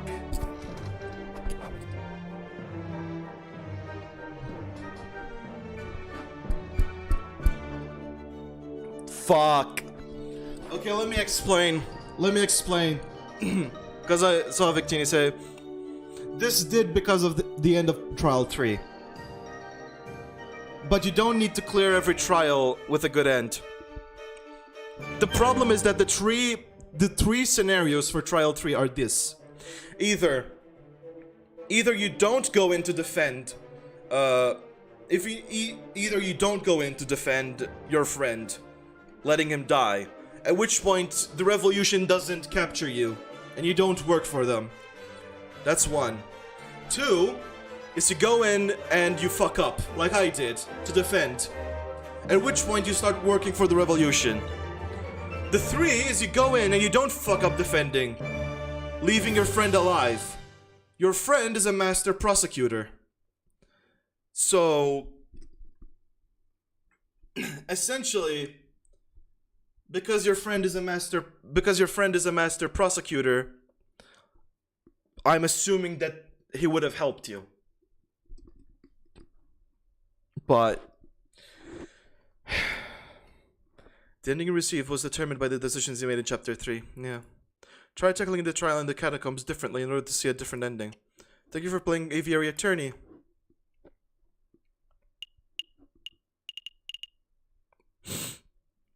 I do want to see the previous endings, but part of me doesn't want to replay through the entirety of Trial 3 and Trial 4 again, you know? So I'm wondering, should I just find a YouTube video and watch the other endings? Trial 3 is the major turning point, yeah. The one thing is that in the third trial, on the third trial previously, you have to go to the right places at the right time in order to get all the evidence you need. If you screw up, you don't get all the evidence you need, and on the day you're fucked. If you do get all the evidence you need, then on the day you have a chance at rescuing your friend. If you don't fuck up too many times.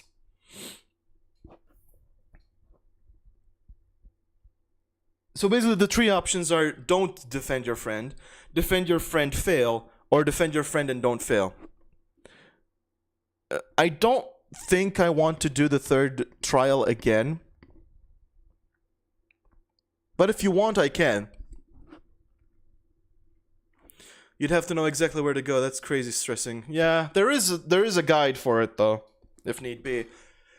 This is a fucking amazing game though, Jesus Christ. I mean, what do you all want? What do you all want? Would you rather I go through the entirety of Trial 3 to get all the other endings, or would you rather I see the different scenarios if I can? If there's a video on it. Let me see if there's a video. I'm not sure if there is.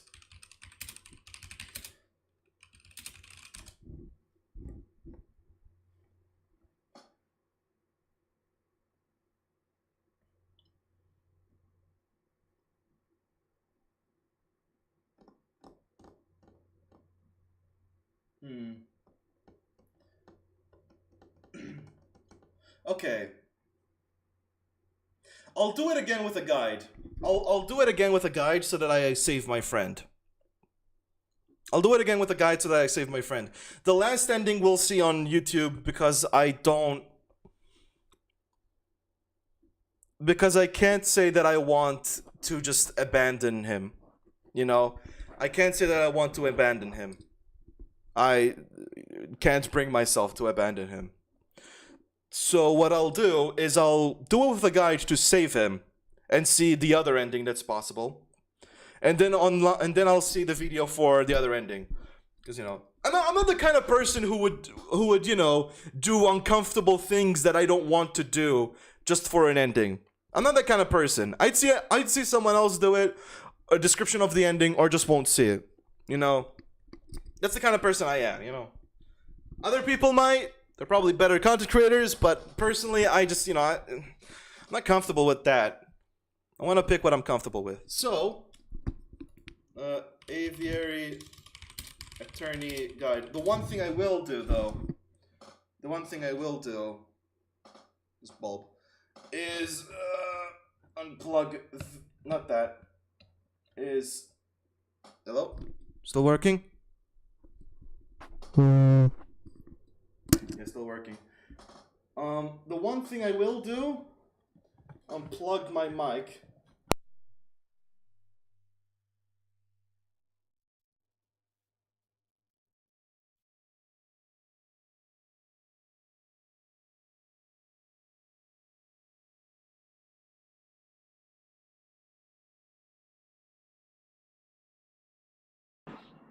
Hello? You should be able to hear me from the stream cam. I'm gonna unplug the mic.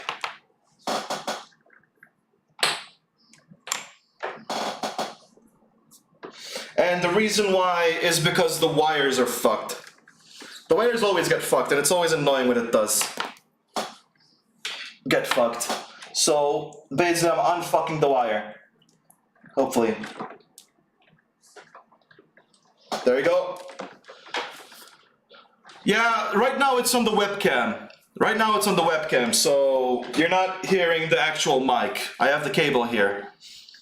You're not hearing the actual mic. So put this back there. Plug it. I need the fucking torch. I need the torch for this. Hello? Hello? Hello? Oh! My bulb!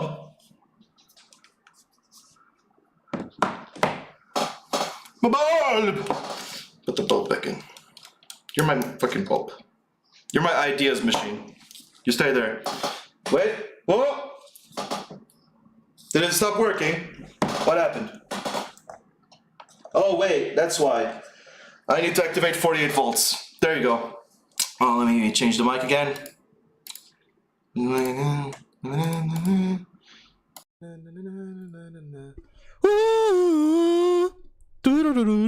That should be better now. Let me know if the audio changed. It should have. I'm gonna post something about it. Gonna post something about it, you know. Got a pretty. Got a very bitter ending, but I'm gonna go and try to get the one ending I want out of the 3. Come and watch me play through case 3 and 4 again. Also, you're going to the zoo? Woo! I hope you enjoy the zoo. Hope you enjoy the zoo. I am fucking around like a dingus. So yeah. One thing I do want to do though, real quick. It's my partner's birthday. Aww. Going to a zoo with my partner to sing a good ending. I'm gonna turn on the fan because it's really fucking hot. And I don't know why. Doesn't really matter how hard I try. Each time I cry. I try so hard, I'm got so far. In the end, it doesn't even matter. Aw, it's so nice. Aw, you made the poison. A zoo day would be so much fun. I agree. You get to see Good to see the funnies together. There was this one time where I went to the zoo for the first time. My dad was trying to take a photo of me with the penguins, and there were kids like blocking the way and shit. And we were in England, by the way. It was a holiday thing. And I think he got mad and started swearing in Maltese. Like, you know, not enough that they would turn around and look at him, but enough that, like, I heard it and I just started laughing a bit. Because, you know, he was just happy that we was at the zoo and then I was with him and we were both experiencing it. It's very wholesome. This is nice. Nice, Dad. Okay, let me re-announce it.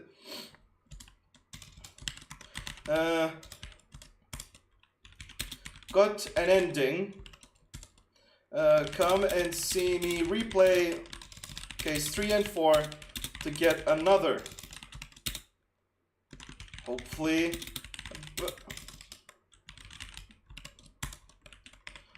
Won't say what happened.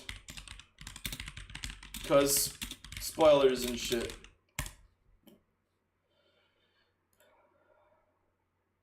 Oh, it's a present. Aww. Give me the prison. Man, I love the penguins at the zoo where I live. Whole group of fairy penguins. Hell yeah. Anyways, let me bring up the guide and we'll see what the fuck I need to happen. So, case 3. I need to find case 3. Shit, no, not Libertin or whatever the fuck.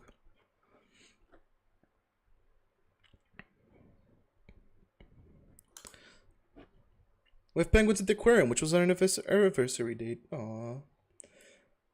Good night, Hong Kong. Okay, so I have the guide on the side, right? I have the guide on my side. I have my light bulb, which I desperately need. I love my light bulb. It's so good. My precious little light bulb. Let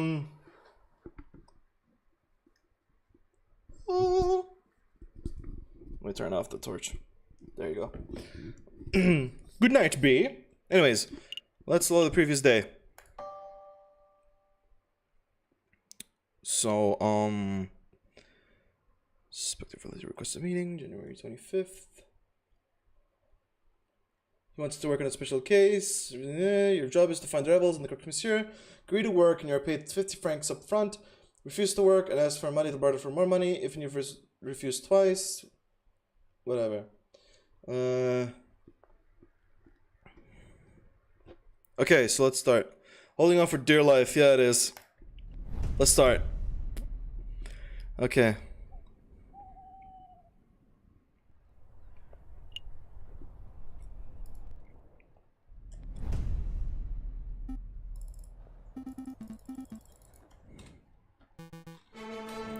How do I... Is there a skip button? It's not windowed. I don't know why it says windowed. It's not windowed.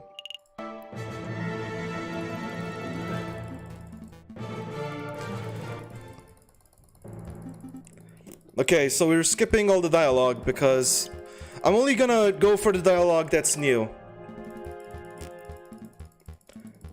You know, there's options that don't matter, and there's options that do.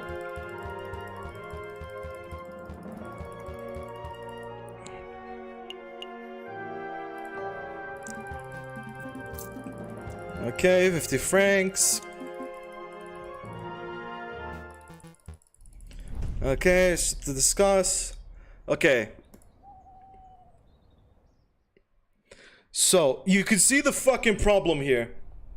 You can see the fucking problem here. You see all these clocks? They all take up a day. Fuck up and you do, that's it. So anyways, so. To find the croque monsieur, go to R&M. Ask Vulpes about the croque monsieur. Okay.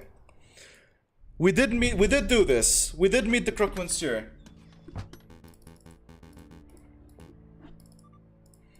We did do this. I picked their jailing. So, we know what happens here.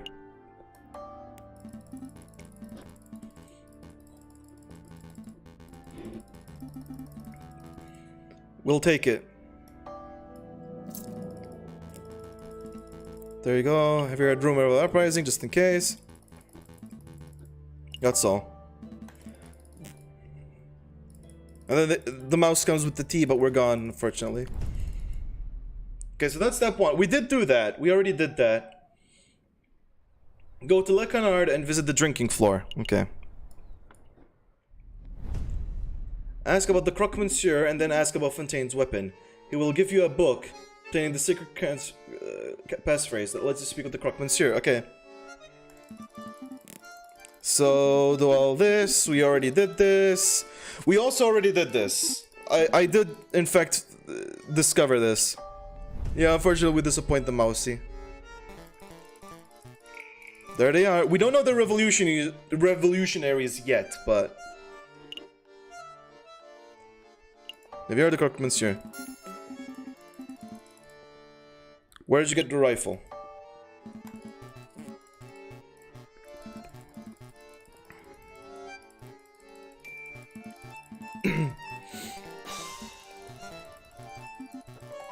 So we did get this.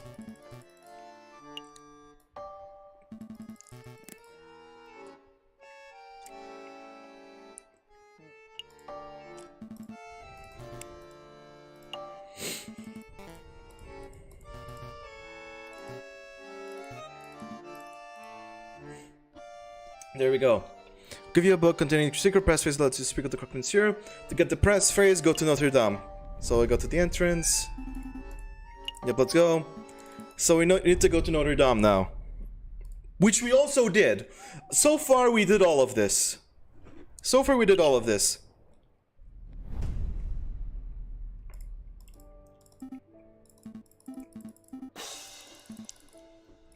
That's the friar. Does look familiar.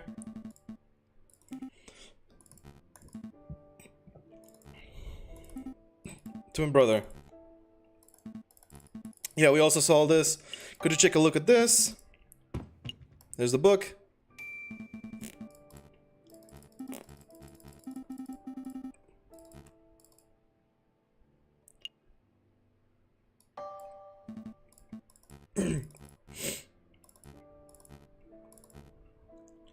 Tom.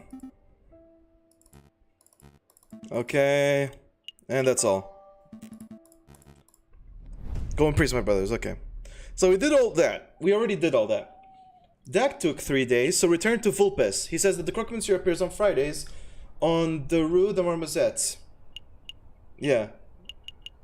So I need to go to R&M again. Return to Vulpes. R&M.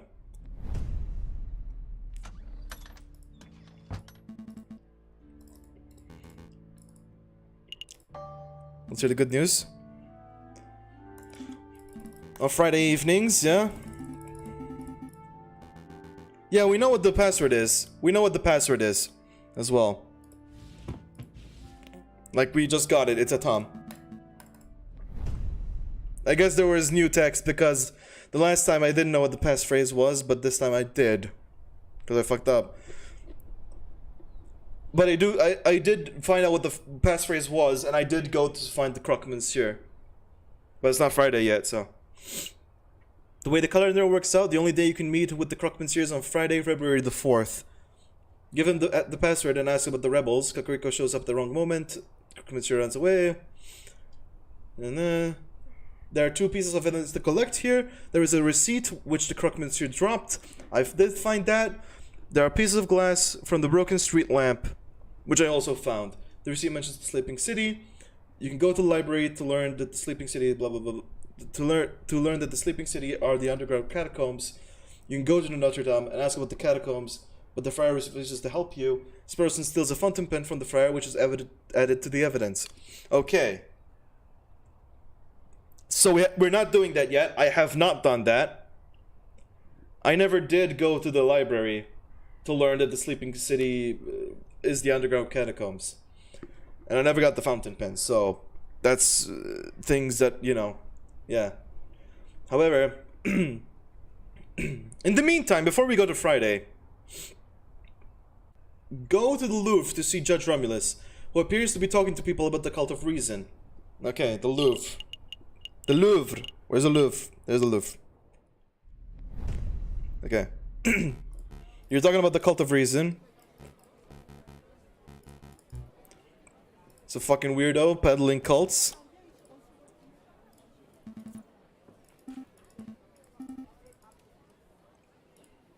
Very familiar. And it's gonna run away.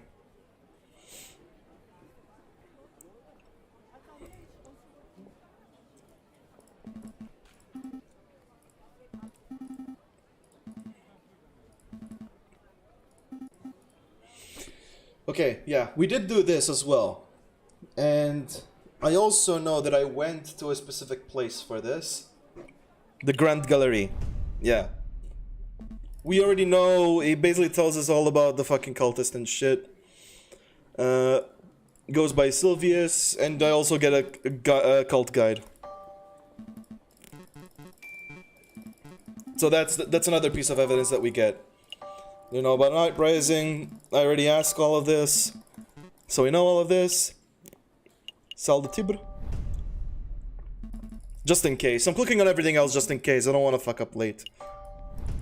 So far. Not yet. There's the garden. It's a baby.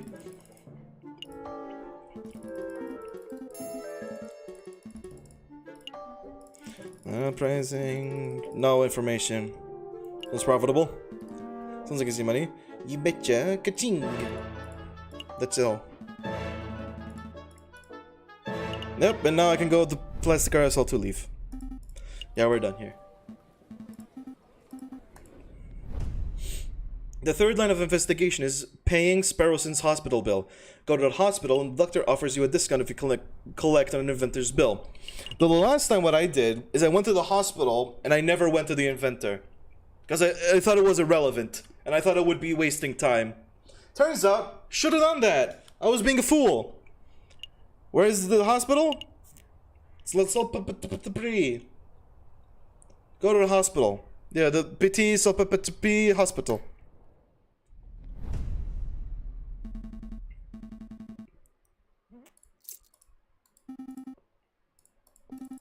So we need to pay the bill. Sounds time consuming.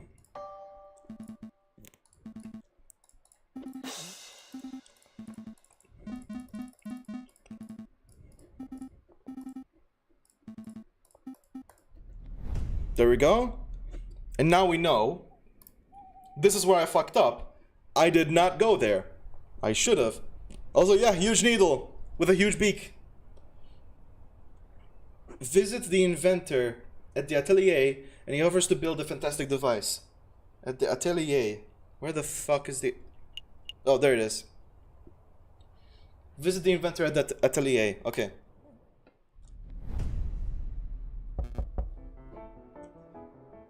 This is new. Come in. Are you Monsieur Gustave Trevet? Oh yeah, and you are. Sorry. Lawyers, let's talk. We're lawyers and on behalf of Dr. Falret. We're here to collect a debt that you owe. It's time to pay up, monsieur. Oh mon dieu, I completely forgot about that. Listen, I would be happy to pay, but it looks like I don't have quite the money on hand. What to do? What to do? I know! I have a brand new invention that will blow the doctor's socks off. It's a device that will completely revolutionize the surgical field. Imagine the doctor would prefer hard cash over some gadget. No, trust me. This baby will easily be worth 10,000, no, 100,000 francs. The doctor will love it. Alright then, hand the device over. I'll pass it along to Dr. Falret straight away. Well, it's not that simple. This device isn't finished yet. It's not finished? I know exactly what needs to be done, but I'm missing some crucial parts. Perhaps if you had some time to spare, would you help me out? Run out and collect what I need? What? No, monsieur, that's absurd. If you have shopping to do, then you should do it yourself. If I can please help the man. Can I spend the rest of my life in debt? Alright. No need to get all panicky.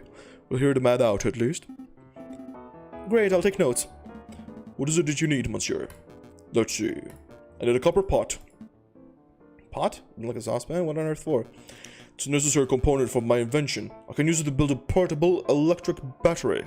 You see, when a zinc rod is suspended in sulfuric acid accompanied by a copper surface, a current is generated. Save be your scientific mumbo-jumbo. One metal pot should be trivial to acquire. One copper pot. Oh, the copper pot is important? Okay, one copper pot. I wonder where we could find one of those. I've seen copper kettles in the Le Hall market, although those things aren't too cheap. Can't help but feel like I saw a copper pot somewhere else. What else? I'm a dog. String! High-grade string to bind some components of the device together. Seems simple enough. I can imagine the whole market would have that in abundance. Can we really afford to blow our whole budget at the market, Falcon? Surely there's a cheaper way to acquire string. Look, I have a loose thread in my jacket. Take it. The string must be higher quality than that, monsieur. I need something that's fishing line grade. Oh, I see. Was there anything else that you wanted, monsieur? Some books? Confectionaries? Alcohol? Groceries, perhaps? No, that's everything. Alright, I've got it all written down. Great. Feel a little conned. We came here to collect on a debt and left with a shopping list. We're going to follow through and get Monsieur Trevet's items, right? We'll see. Okay.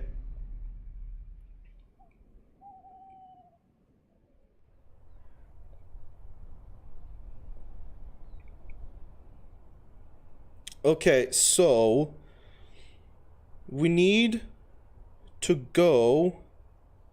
We have Wednesday, we have Thursday, we have this day and the next day before we need to meet up with the Croque Monsieur. Apparently there's no other extra shit that we have.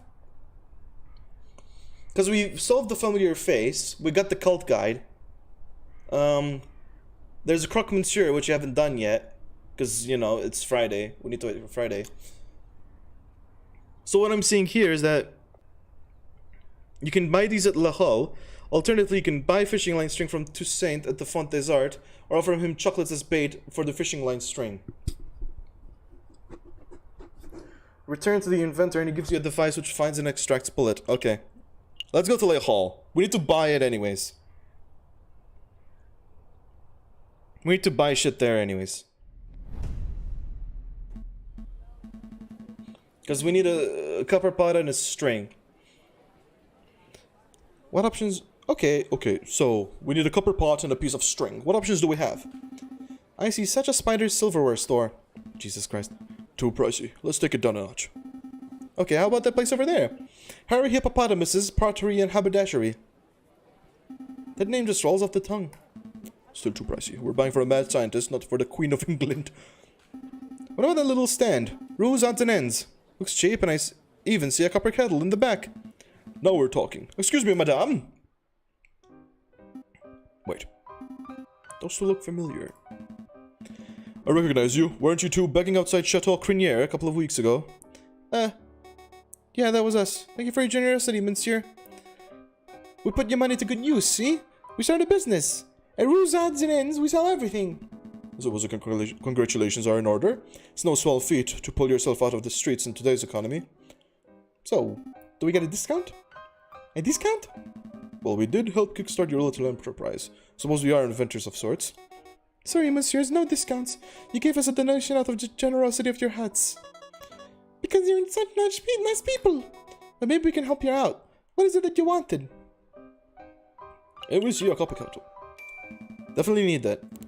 We see a copper kettle on your stall. How much is it? 30 francs. We'll take it. I can take it. Alright, we'll take it. Here's your money. And here's the kettle. Pleasure doing business with you, monsieur. Okay. Was there anything else? Do you have any string? Do you have any string or fishing line? Here we go. Nice long reel of strong thread. Looks to be 10 meters or so. Would that work? I think so. How much? 15 francs. That's good. I have 89. Sounds good to me. Sounds good to me. Here's your money, madame. Here's your string. Pleasure doing business with you, monsieur. Hey. Was there anything else? Yeah, we're done. We have everything. Be sure to come back if you've forgotten anything, monsieur. Come back soon. That's literally all we have. All we needed, right? We don't need anything else. First, he needs a copper pot and string. You can buy these at La Halle. Alternatively, blah blah blah. Return to the inventor, he gives you a device which finds and extracts bullets. Yeah, so return to the inventor.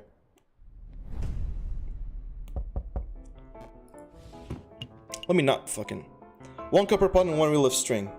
Yeah, I got that. Reel of string, copper pot.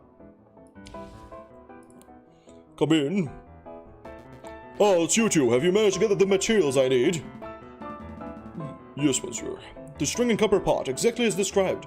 Here you go. What? What is this? A fancy kettle? It's made of copper, I suppose, but what an odd choice.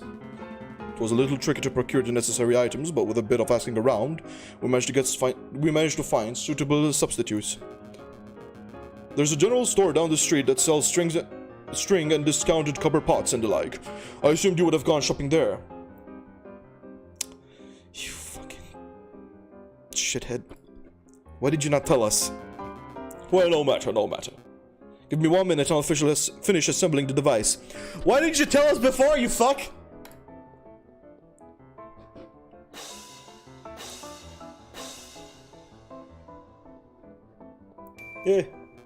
Ta-da! May I proudly present to you Gustav Truve's magnificent Explorer Extractor Surgical Device. Trademarked. Patent pending. It looks like a pair of kitchen tongs hooked up to a stewing pot. Agreed. I wasn't expecting something so low-tech and, well, bad. Perhaps a demonstration is in order. 1 moment, if you please. Psst, fucking. That thing looks like junk. This whole fetch quest has been a waste of our time. I suspect the man was delusional from the very start. Would explain why he was being treated by a mental health professional. There's nothing to be done, though. Let's just humor Gustav until we get an opportunity to leave, cut our losses. What about my middle deck? Nah, too bad. Time for a demonstration. Get ready to have your stockings blown off, messieurs. So here we have 1 piece of regular piece of meat. 1 piece of regular piece of meat. Imagine, if you will, that this is a soldier. Okay, that meat is a soldier. An oddly shaped and potentially tasty soldier. And here we have a small piece of iron. Imagine, if you will, that this is a musket ball. So a soldier is wandering around through a battlefield that occur in a world when all of a sudden... BAM! The person has been shot. The musket ball has been embedded in the man's flesh. Scared Falcon. Slam that metal into the meat like a madman. Quick, messieurs, you're battlefield medic. The soldier is wounded and you have precious little time. What do you do? The battlefield surgery, and then... Well, I'm no surgeon, but I think most doctors would feel around for the musket ball fragments and then carefully use a scalpel. How archaic! How slow! How imprecise! Now I hear you wondering, Monsieur Truve, surely there must be a better way. I wasn't. Well, wonder no more! Behold the Explorer Extractor. Watch as I power up the device. And then as I move the detector component over the meat... Is that thing humming? It is, monsieur. When the electromagnet component of the Explorer Extractor detects a piece of iron, the device vibrates and emits a soft hum. I must say, I'm actually impressed, monsieur. The device can detect metal beneath flesh? That's innovative. I've never heard of such a thing before. Yeah, but why limit it to battlefield surgery? You could repurpose that thing to be some sort of treasure hunting device. That would make you really rich. Hold your horses, messieurs, hold your horses, I'm not done yet. You have only seen half of the device's capabilities, the exploration part. Now you can witness the second part. Extraction!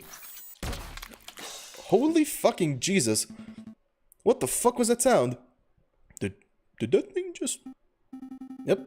Sucked out that bullet like a pip from a grapefruit. Behold, the original piece of iron moved swiftly and precisely from the flesh. So what did you think? Pretty revolutionary, huh? I think that meat looks a lot less appetizing than before. It's practically exploded. I have no idea what to think. If the extraction part fucking explodes the thing, I don't think it's good. Monsieur Truve, you are a strange and mildly terrifying individual, but I cannot fault the innovation of your device. We shall pass it along to Dr. Florette and let him decide its worth. Ah, thank you. I'm sure the good doctor will approve. I'm hungry. Let's pick up some steaks on the way back to the office. Let's not. I'm hungry. I wonder what to eat. So I guess that's it, right? Like, okay, we need to wait for... Wait, it is Friday. Oh, wait, yeah, I did only have 2 days. I literally did only have 2 days. That whole thing with bribing with chocolate wouldn't have worked. Because then I wouldn't have met up with the croque monsieur. Because now it's Friday, because I needed to spend Wednesday buying the things, and then Thursday giving them back, and now it's Friday. It's on Friday, February the 4th. Oh wait, no, because I could have done everything else after. Yeah, right, I could have done everything else after I met the croque monsieur, so... The croque monsieur appears on Fridays. So yeah, let's go to the croque monsieur. On the Rue de Marmozettes. The Rue de Marmozettes. That's where we go. And we know this. We've already done all this a ton.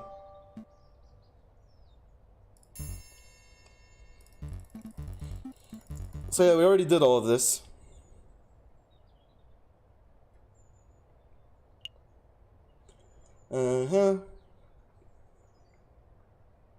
Give him the password and ask about the rebels.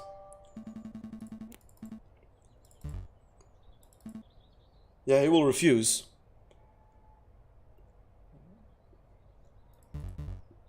Just 500 francs. Do you take checks? And then Kakariko shows up and then, you know, there you go. This is the friend, by the way. This is the friend right here. That's why they never showed up in case 4, because I fucked up. And they died. Rest in peace, Kakariko. Or Severin. Or both. Both are your name.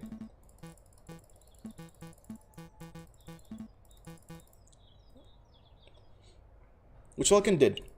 Yeah, I did go by a different name. That's what I said as well.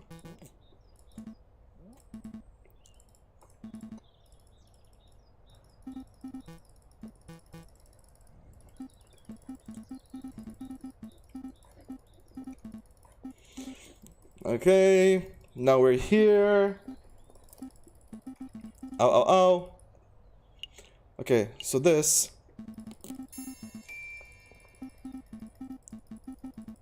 There we go. Oh, there's that. We're basically gonna click on everything. There's 2 evidence that we need. But I'm literally gonna click on everything.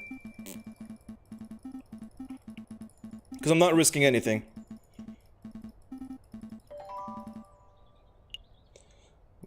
Just in case.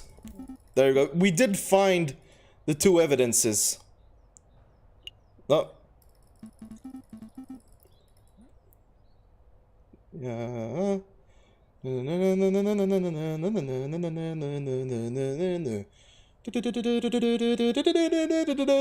I found everything. I did find everything, right? I need the street lamp and the receipt. The receipt that mentions the sleeping city. And the glass shards. For the broken street lamps. Yeah. You can go to the library to learn that the sleeping city are the underground catacombs. Okay. So we got everything. We got literally all the evidence. We got the book that we used. We got the Explorer Extractor. We got this and that.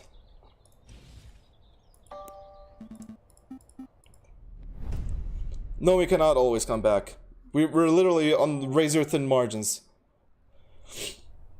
Then we go to the bibliothèque. You can go to the library.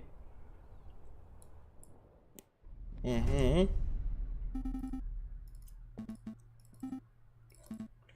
this is also new, I think. Good day. Good day, Romeo and Romeo. Why, good day, monsieur. It's a pleasure to see you again on this fine day. Tell me, kind monsieur, do you like riddles? Of course, here's one for you, monsieurs. One has 2 mouths and 4 ears, yet talks twice as much as it listens.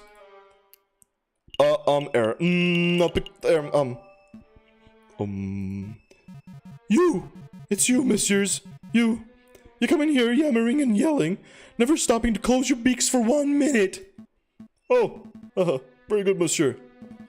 Loves Browson. We need to get into some good books. Ho ho ho ho! What was that? Sorry, I can't fake laugh. Oh mon dieu. Stop this farce. You messieurs obviously have some inane riddle that you want solving. So let's hear it. Go on, spit it out.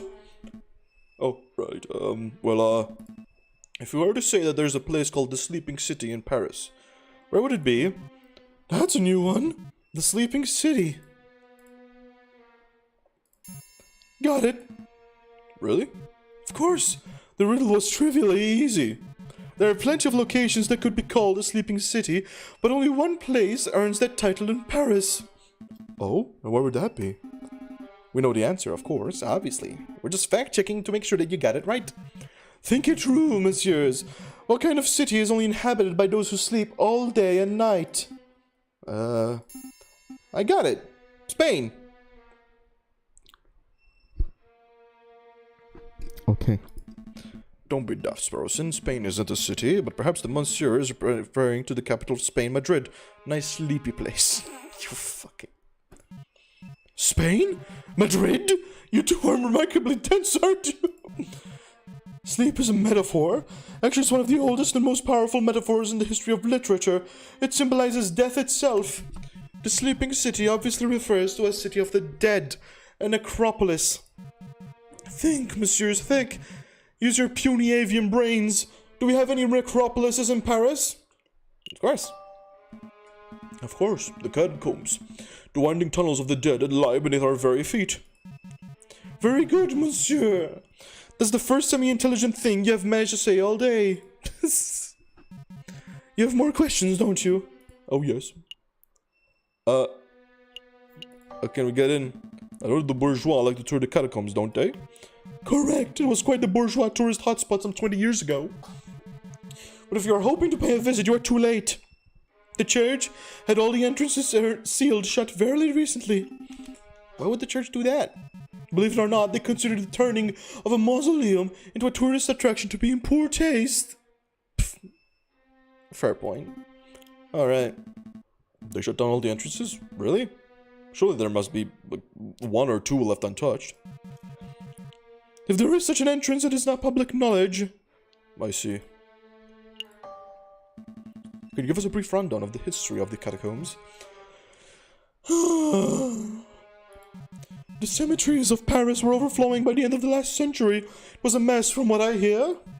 To create space, King Louis XVI ordered for old skeletons to be excavated and put into the unused mine tunnels that lie under the city. So with a little renovation and many years of hard work, the mines were successfully turned into a subterranean mausoleum. So what, it's basically a grave for a few thousand skeletons? Millions more like. Don't underestimate the size of the tunnels, messieurs.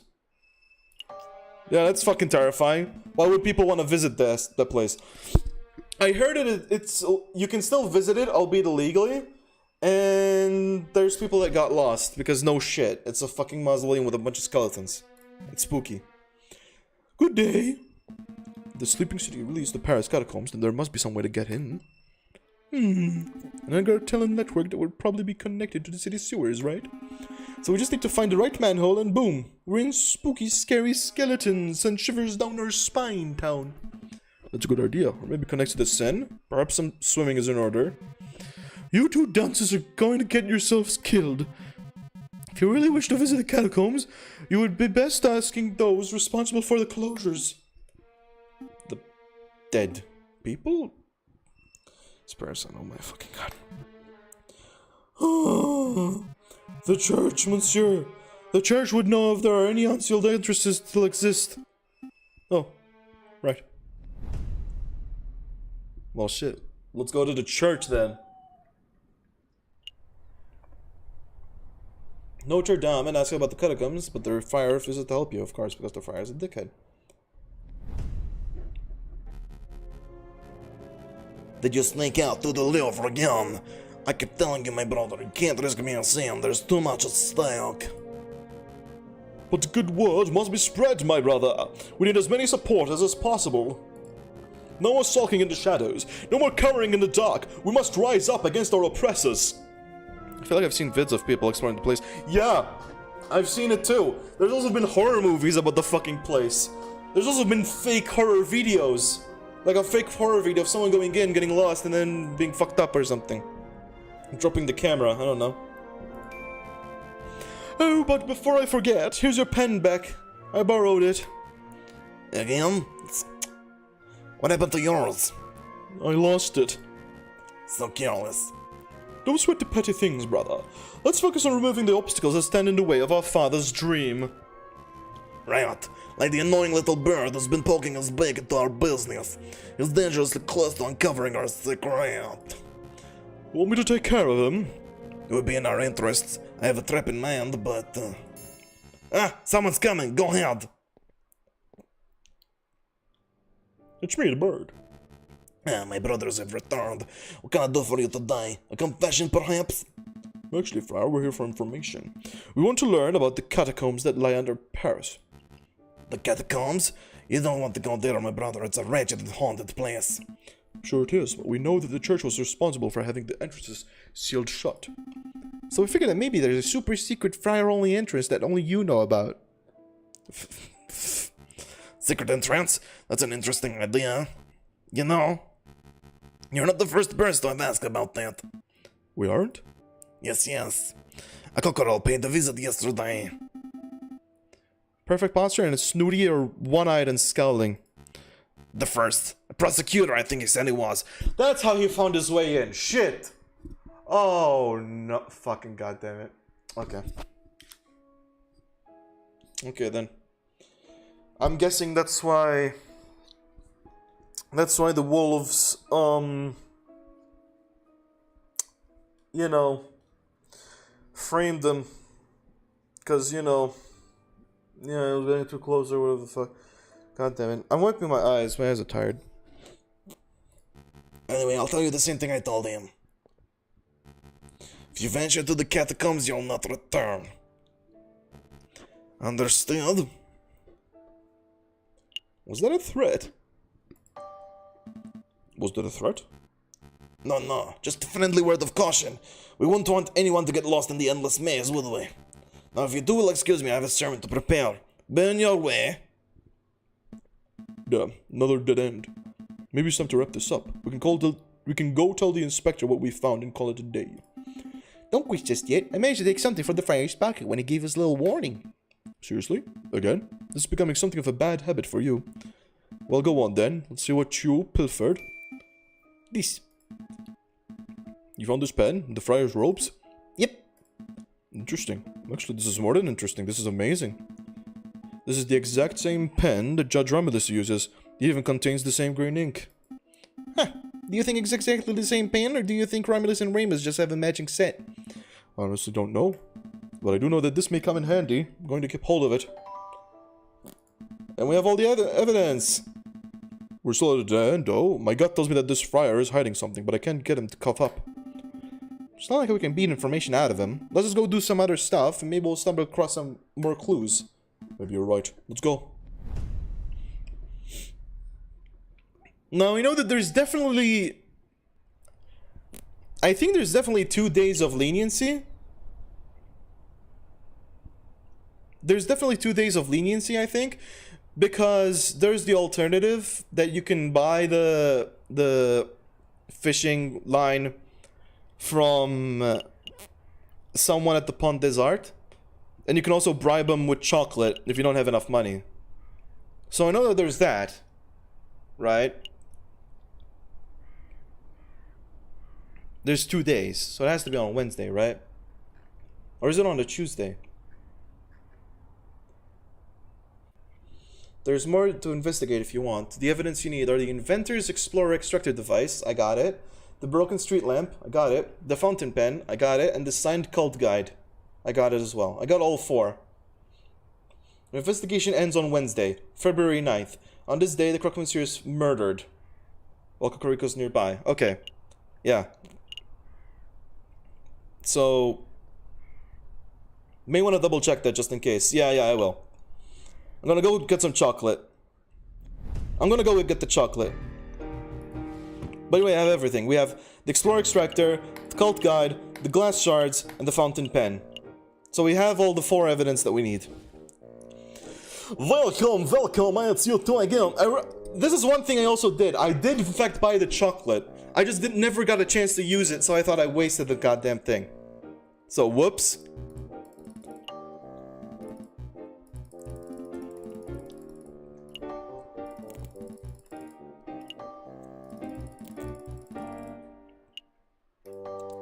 Chocolate recommendation. The weird part is that there's only 2 days of leniency. So if you go to the Pont des Arts, and you know that you can bribe, like you need to know that you can bribe from ahead of time, or need to be lucky, per se. So, yeah, doesn't give you a lot of leniency. If you don't have enough money, then you have 0 leniency. You're basically fucked, so money's really useful. But yeah.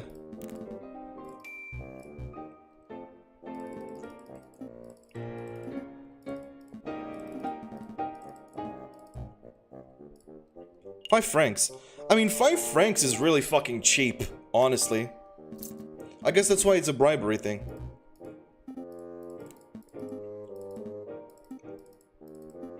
Yeah, and one thing to know is that Sparrowson thought the chocolates were for him. Falcon tells him they aren't, and Sparrowson immediately just goes sad. You're breaking my heart, Falcon, as you can see. So we did that. And now we're going to the Fisher. The Pont des Arts. Yeah.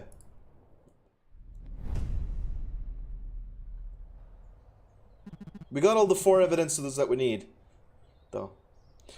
Sorry for everyone else, because I am skipping, but I am skipping because I already experienced all of this. No, not worth, like, re-exploring everything, you know?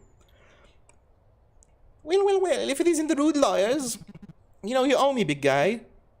I owe you? Yep, my fishing line snapped when I dragged you out of the water the other day. Had to buy a new reel. So the way I see it, you owe me 2 francs for the fishing line and 1,000,000 francs for saving your life. I don't have 1,000,002 francs. Really? But you look so bourgeois. Alright, I'll tell you what. 2 francs for the line and we'll call it even. Fine. Fine, here's 2 francs. Much thanks, monsieur. Now why are you here? Why are you here? Oh, right. I have some questions. Yeah, I just remembered that I did ask. Yeah, I did ask the... I did go up to fucking... So, caught anything good? Today? Not a kipper. This new fishing... Oh yeah, I did ask him. He did offer me the fishing line, I just didn't buy it. God fucking damn it. Anyways, let's read it anyways. Because it's special. This new fishing line is really good, but I'm running out of good bait, so it's practically useless by itself. That's quite an issue. So if we were to offer you some bait, would you lend us some line? I guess. Spurson, why would you even ask that? We don't have any use for fishing line. Just checking the possibilities. You never know when we might need fishing line in the future. Why would we ever need fishing line? Actually, don't answer that. You're ridiculous, Spurson. We need fishing line because the game needs the fishing line, and that's how the game go. Maybe I can help you with something else. I think we're done here. Happy fishing, monsieur. Bye, monsieur fisherman. Hey, you know, I hate being called that. Oh, it didn't give us the option. I think it didn't give us the option because we already had fishing line. Okay, so we should have everything. Rue the Marmozets. We should be able to confirm. But first, let's see this.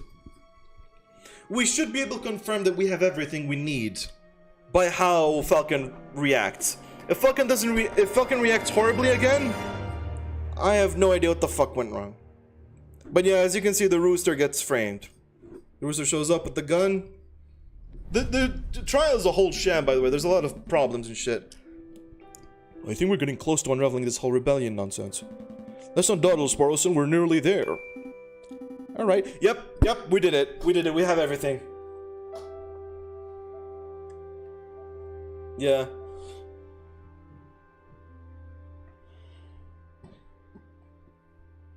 Oh god, I think I am hungry. But yeah, we know all of this. This is when shit gets serious. We get a letter from Cocorico that basically says, yeah, if you're reading this, then I'm probably either dead or captured. And that's when we start panicking. We aren't really given money options. We just click wherever we want to fucking click. We just see everything. There's blood.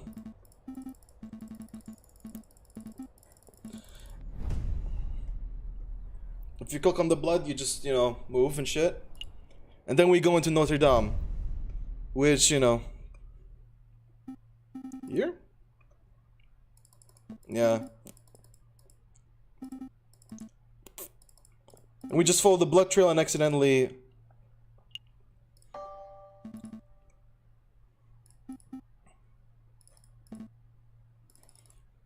So, this is why we end up in the catacombs, because of the trail.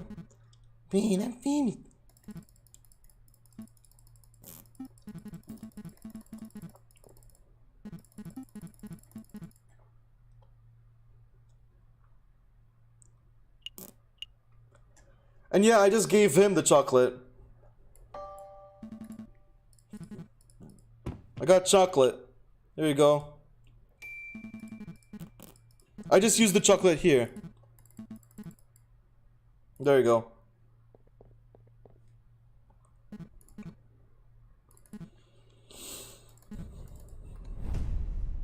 I don't need the chocolate for the evidence. Like it would have said so. The broken stint lamp, the fallen lamp, the design cult guide. Yeah, it didn't say that I needed anything of that sort.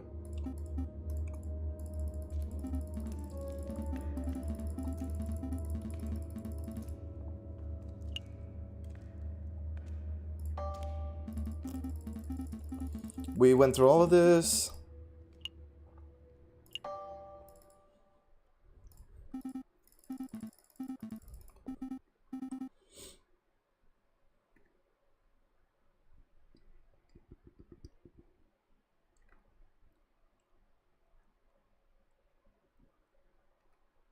Okay, I'm seeing the guy just to make sure I don't fuck anything up. Okay, yeah. Once it's only once the trial starts that things go tits up. Yep, there you go. There's Cocorico. There's Cocorico. There's everyone.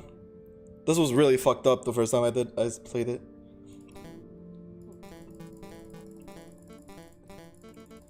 So we've seen all of this.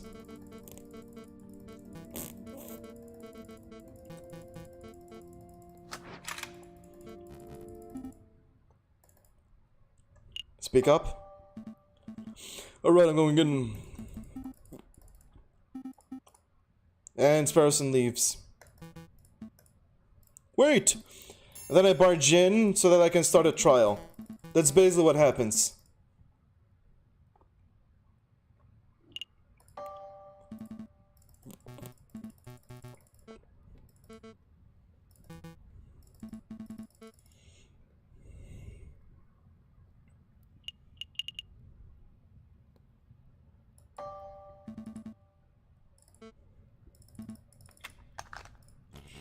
There you go.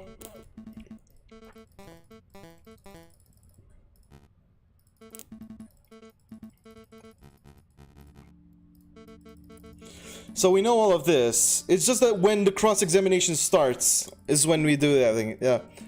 So Sparrowson does get found. Fortunately, he survives because he's a precious bean and we know everything.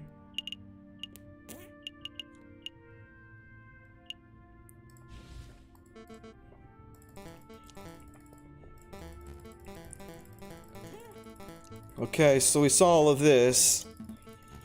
I did solve this. The first part I did solve, I will say. So here I did solve it. Plain as day. Karma occurred at night. Maybe I should read this, actually. Would have been dark.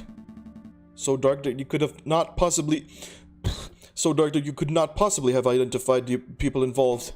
Hey, I swear I saw what I saw. Hold on, Falcon. You slipped up. You said that the alley was unlit, but I distinctly recall there being lanterns over Rue de Marmozet. Oh. Oh yeah, that's right. We live in La Ville Lumiere. There's a gas lamp on every street. You're right, Madame Billboard. There are street lanterns over Rue de Marmozet, but they wouldn't have been any good. Because of broken glass. The street lamps over Rue de Marmozet were broken. They're completely non-functional. As proof, I present the glass shards that line the alleyway. These shards originate from the panes of the broken lamps. I've still got the holes in the sole of my shoe. Double proof. Those glass shards could have come from anywhere. You could send one of your underlings to see the broken lamps for themselves if you want. And waste more time? I think not. This sounds like a stalling tactic. Excuse me, Madame Bimode. I don't remember what the street lamps were or were not broken, but I do remember that we had to use a torch to light up the scene. I'm sorry you want. I'm just saying, Falcon might be right. It was particularly dark, so it's possible there weren't any lit street lamps. You say I'm a liar? I thought we were buddies. Stop quibbling, both of you. Maybe the lamps were broken, maybe they weren't, it doesn't matter. I know that Pierrot's testimony is accurate because I personally saw the rooster at the crime scene 1 minute after Pierrot did. 1 minute is plenty of time for the real murderer to escape and for a passerby to stumble upon the scene, is it not? You must acknowledge that it is a possibility. I acknowledge nothing. There is an inkling of doubt. You know that there is a slight notion that Pierrot may be misremembering what he saw. Don't badger the prosecution, Monsieur Falcon. I wasn't badgering. On to the next witness. Madame Bernard, do you have anyone in the mind? I do. There's someone among us who is something of a gun connoisseur, a man who knows everything there is to know about the craft of weaponry. Oh, it's me again. Shut up, Pierrot. Get off the stand. Yes, ma'am. I call Fontaine forward. Very well. Now, Fontaine, is it true that you are a gun specialist? Well, I hate to brag, but yes, I know about guns, the mechanics, the beauty. Have you heard about the revolver mechanisms America is developing? Wonderful stuff. Fontaine, let's stick to the guns that were found at the crime scene. Tell us about those. Alright, very well. This is the gun found on Severin Cocorico's person at the time of arrest. This is a standard issue percussion lock, Châtellerault Gendarmerie pistol. 24cm length, 15mm caliber. Lots of police and soldiers carry these dull things. It's a gun that says I am a reliable man of the law. He sounds like a Cocorico. Does it? Cocorico's always told me that the riding crop was his self-defense weapon of choice. It's strange that he had a gun in the first place. Inspector Valerti gave him the gun, so... yeah. Give it to him under self-defense, but yeah, right now it's kind of ruining him. And this is the gun found with the Croque Monsieur's corpse, clutched tightly in his hands. It is a turnover pistol, double-barreled, ivory handle, 20cm length, 13mm caliber. It's an exquisite and highly customized gun. It's one of a kind. Whoever used this weapon knew their stuff. The Croque Monsieur was a legendary arms dealer. It's no surprise that this personal weapon would be something so flamboyant. Turnover pistol has been added to our evidence folder. But what's really fascinating about the Croque Monsieur's gun is the ammunition. See, the bore of the pistol has been fitted with a set of grooves. Please stop, Fontaine. I didn't call you up to hear you show off your gun knowledge. Please tell us what you uncovered when you examined the Croque Monsieur's bullet wound. Alright. Well, a lead bullet was embedded in the middle of the Croque Monsieur's sternum and appeared to have a straight angle of entry. So in other words, the Croque Monsieur was facing his killer when he was shot. That's right. The other interesting point was that Croque Monsieur's outer clothes were singed. This typically only occurs if a person is close enough to a gunshot to be directly burned by the gun's muzzle flash. And how close does a person have to be burned by a muzzle flash? Less than 3 meters, I'd say. 5 at the very most.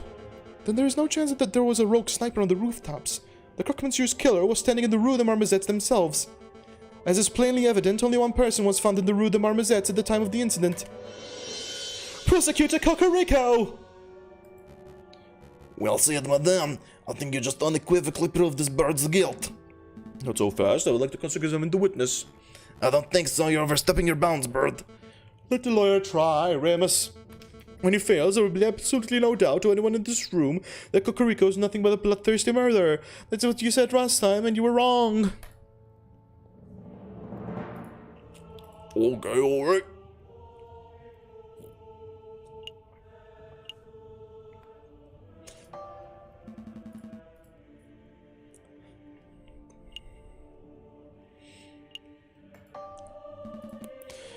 Is there any way to tell whether a gun has been recently fired? That is an excellent question. Yes, there are a couple of ways. For around the minute after firing, a pistol's barrel is going to be hot to the touch. That's that giveaway. But you can also check for gunpowder residue in the barrel and chamber. That would indicate that the gun has been fired since being cleaned. I'm fucking up my accent now. So by your own analysis, would you say that Cocorico's weapon was fired last night? It's difficult to say. None of us thought to check the pistol's barrel temperature at the time of the incident, so we can't use that method. If I check for gunpowder residue now, I see a little in the barrel. That could indicate a recently fired weapon, but it could also indicate a lack of proper maintenance. So basically you don't know whether this weapon was or wasn't fired last night. No, monsieur. If we cannot be certain whether Cocorico was even fired his gun, then this whole trial ought to be thrown out. Nice try, Falcon, but Cocorico's still our prime suspect. He was standing over the Croque Monsieur's body with the weapon in his hands. If that gun is not the murder weapon, then what is? It's working. Try another approach. Yeah. Caliber. Pardon my ignorance, but what? I'm not a gun connoisseur like yourself. What do you mean by caliber? I got its caliber as the weight of its internal barrel and the weight of the bullets it fires. So you would use 15mm wide bullets for a pistol with a 15mm wide barrel. That makes sense. Did the bullet embedded in Croque Monsieur's chest match the caliber of Cocorico's pistol? I don't know for sure. I didn't have the time or nor the equipment to dig the bullet out of Croque Monsieur's chest. Besides, lead bullets fragment. It would be difficult to properly piece together a fired lead bullet to assess its caliber with any accuracy. Then it's possible that the caliber of the bullets in Croque Monsieur's chest doesn't match the caliber of Cocorico's gun. Do you know that for a fact, Falcon, or is this just more vapid speculation on your part? I know the caliber doesn't match. I know that the caliber could not possibly match. I just said it twice, because I'm a genius. Interesting. Prove it. Well, I don't exactly have any evidence. My theory hinges on the lack of evidence that the calibers do match. Quit your tomfoolery, Falcon. If you make a claim, then I expect you to be able to back it up. Madame Beaumont scowls. Wait, what? But I do have evidence to pull it out.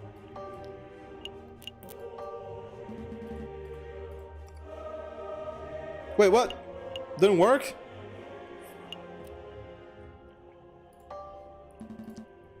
Fontaine, you said that Croque Monsieur was shot in the chest at a straight-on angle. That doesn't fucking work. That doesn't fucking work.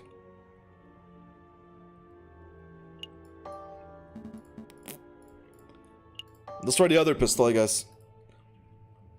Tell us about the ammunition. You were about to say something about the gun's ammunition before Madame Beaumont cut you off. Could you give us the details? Oh, great. Now he'll never stop talking. I'm glad you ask, Falcon. So as you probably know, most bullets are just small round lead balls, right? But that's not the case here. This particular weapon uses an advanced iron tip aerodynamic carefully grooved. Actually, it would be quicker if I just show you. Take a good look. This is an iron tipped mini ball. It is very rare, top of the line technology. Before last night, I had never seen one of these in person before. Like I said before, the Croque Monsieur was a legendary arms dealer. It only makes sense that he would have access to the latest weaponry. Where did you find this bullet, Fontaine? In the turnover pistol's chamber. Hold on, I'm confused. I thought the Croque Monsieur fired his gun, so how is it possible that his gun is still loaded with a bullet? Turnover pistol is double-barreled. This means that it can hold 2 bullets at once, ready to be fired in quick succession. Ah, I see. The Croque Monsieur fired 1 bullet, but died before he could fire the second. I trust that you have no more questions about this matter, Falcon. We have wasted enough time already. Where's the other bullet? Not yet. Where's the other bullet? What other bullet? The fired mini-ball. There were 2 shots that night, remember? One from the assailant and one from the crocodile. I scoured the scene for a couple of minutes, but I couldn't find it. It's a pity. Would have been great to have 2 of these magnificent boats. Madame Beaumont, did anyone find the fired mini-ball in Kakariko's body? In his body? You are asking if Kakariko was wounded by the bullet? No, that much is plain to see. So again, I must ask, where is the fired mini-ball? Well, I don't have any clue. What are you trying to get at, Falcon? Isn't it obvious? If the bullet wasn't embedded in the alleyway wall, and wasn't embedded in Kakariko, then that means it hit the murderer. Did...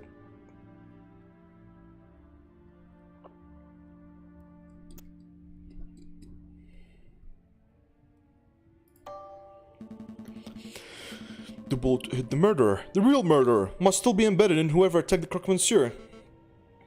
A ludicrous notion. Makes perfect sense. The double-barreled turnover gun. The missing bullet. Fine, I'll humor you. Let's say that the bullet did indeed hit the real perpetrator. What of it? Well, it's only been a few hours since the shooting. Presumably the person will still have the bullet lodged in them. Find the person with the unique iron mini-ball embedded in him, and you find the real murderer. That's reasonable, but we don't have any time nor resources to search every citizen of Paris to uncover an injured gunman. Yeah, he was wounded because he got shot. That's the thing. I just couldn't prove it before. You don't have to search anyone in Paris. I believe the murderer has to be someone in this very room. Oh? You think you have a traitor in our ranks? I do. This was obviously a planned attack. Someone invited Kakariko and the croque monsieur to the same place at the same time in order to create a setup. Only someone with the rebels' connections could engineer such an event. This is ridiculous. Are you really saying that someone in this room was shot last night? That's clearly untrue. Bullet wound couldn't be concealed. Perhaps if you all were to take off your shirts. No, I'm not having everyone in this room strip down to their knickers just to cater to your outrageous theory. If you can't think of a more reasonable way to prove your stray bullet theory, then we end this damn trial here and now. Sorry. A more reasonable way? I have a more reasonable way. What are you thinking, Falcon? Isn't it obvious? We have the perfect way to uncover whether someone has been shot. It's a genius solution. Yeah, this. Are you serious, Falcon? You're relying on the invention of a lunatic? I've never been more serious. Madame Beaumont, Frère Ramuse, and the members of the court, this device is called an Explorer Extractor. It's the latest medical technology. It looks like a children's toy. I assure you this is no toy. It was designed to find and extract metal embedded in bodies. A battlefield bullet finder and remover, if you will. I'm intrigued. So you're saying that you just swing the device around and finds a bullet in a person? Yes, sort of. I don't know, we haven't had a chance to practice with it, really. Madame, these birds are playing you for a fool. There's no way that such a device exists. We have seen the device work with our own eyes. Sparrowson shall demonstrate. Me? Although he will need something to demonstrate it on. The bullet. Here we have an iron-tipped mini-ball, as presented by Fontaine moments ago. Observe, I placed the bullet in my closed fist. It now represents the fired bullet that is currently embedded in the murderer's body. Allegedly. Now, Sparrowson will demonstrate what happens when my hand is scanned with the Explorer Extractor device. So I just do this and... It's humming and buzzing. Is it really detecting that bullet? Absolutely. Intriguing device. And what will happen if I were to hit extract right now? Please don't. You remember what happened to that steak, right? My, what is this feeling? It feels like... power! You fucker! Don't let it get to your head. Okay, I'm convinced. Falcon, Sparrowson, you may perform a cursory scan of each of us with that device of yours. You must stop humoring these morons, madame. What good is this doing us? Remus, they might be morons, but this test will grant a certainty of the rooster's fate. I can afford that time. Hey, Falcon, what will happen if the murderer is someone not present in this room? Most likely isn't. What? I'm stalling. Falcon. Oh, for fuck's sake. So we're still fucked. Are you serious?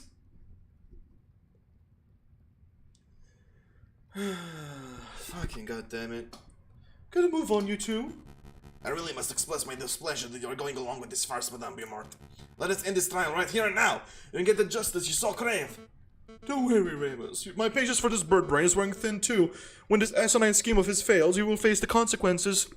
Lucky bird, scan the rooster first. He's the prime suspect after all. Okay.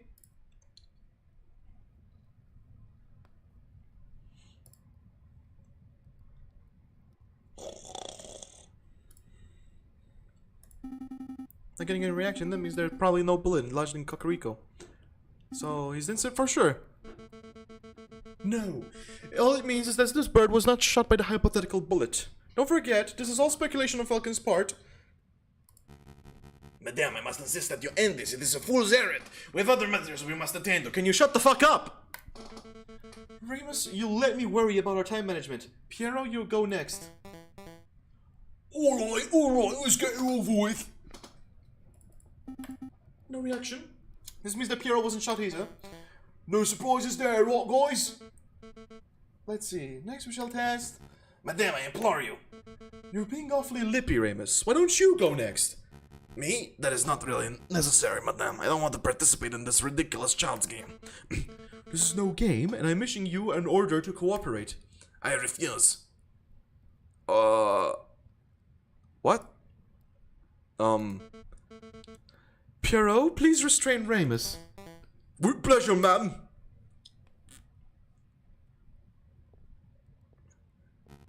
Well, what are you doing? Keep your filthy talons off me. I will not be manhandled by...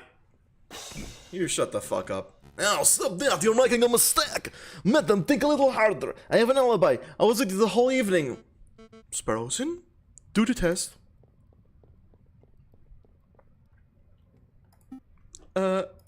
Falcon? I'm not getting any reaction. What the fuck? Why is he reacting all weird about this? Why was he refusing and shit? That can't be right. Do it again. There's nothing. Remus has not been shot as far as this device can tell. The utter nerve to manhandle a man of the cloth like that.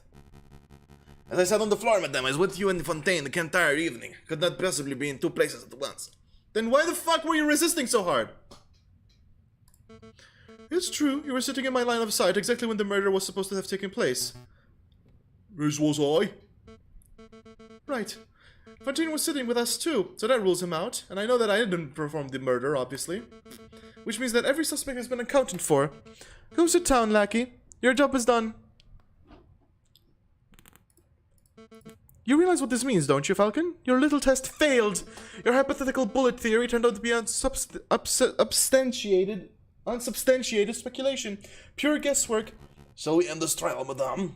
Wait, there must be someone we're not accounting for. I just know it. There's someone else who could have been the shooter. Well, yeah, you. Obviously. Frere Moose, how is your brother, the man named Romulus? My brother? He's forced to flee the country by our oppressive government. You and I both know that isn't true. Your brother is still in France. In fact, I think he's lurking in these very catacombs right now. An absurd motion. Your theories are getting more and more outlandish, Falcon. Where's your evidence? Oh, I know. I can answer this one. This! I found this in the catacomb tunnel. An introductory guide to the cult of reason? Thank you, Falcon. Thank you, Sparrowson. Shit!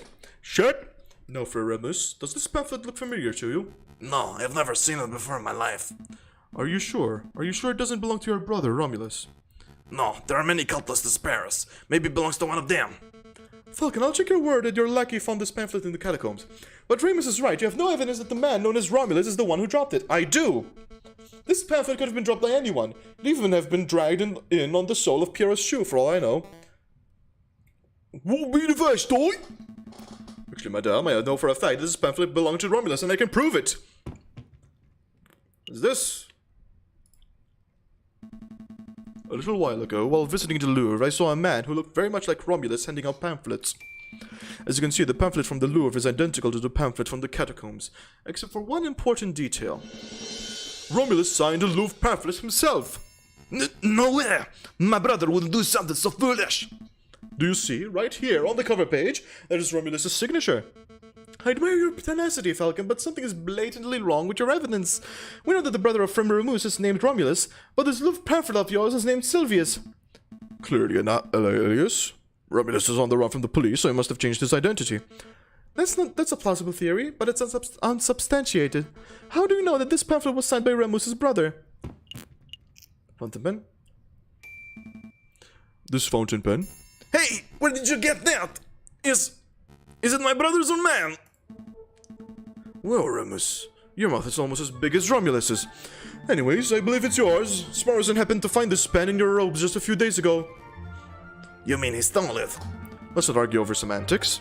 What's important, and what you just admitted, is that you and your brother both owned pens just like this one.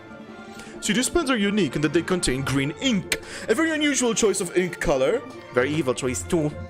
Well, yes, but more importantly, it's the same ink that was used on the signed pamphlet. Since there are only two pens, there are only two possibilities. Either Frere Remus has been signing off on an atheist cultist propaganda. I would never do such a thing. But you are an atheist cultist.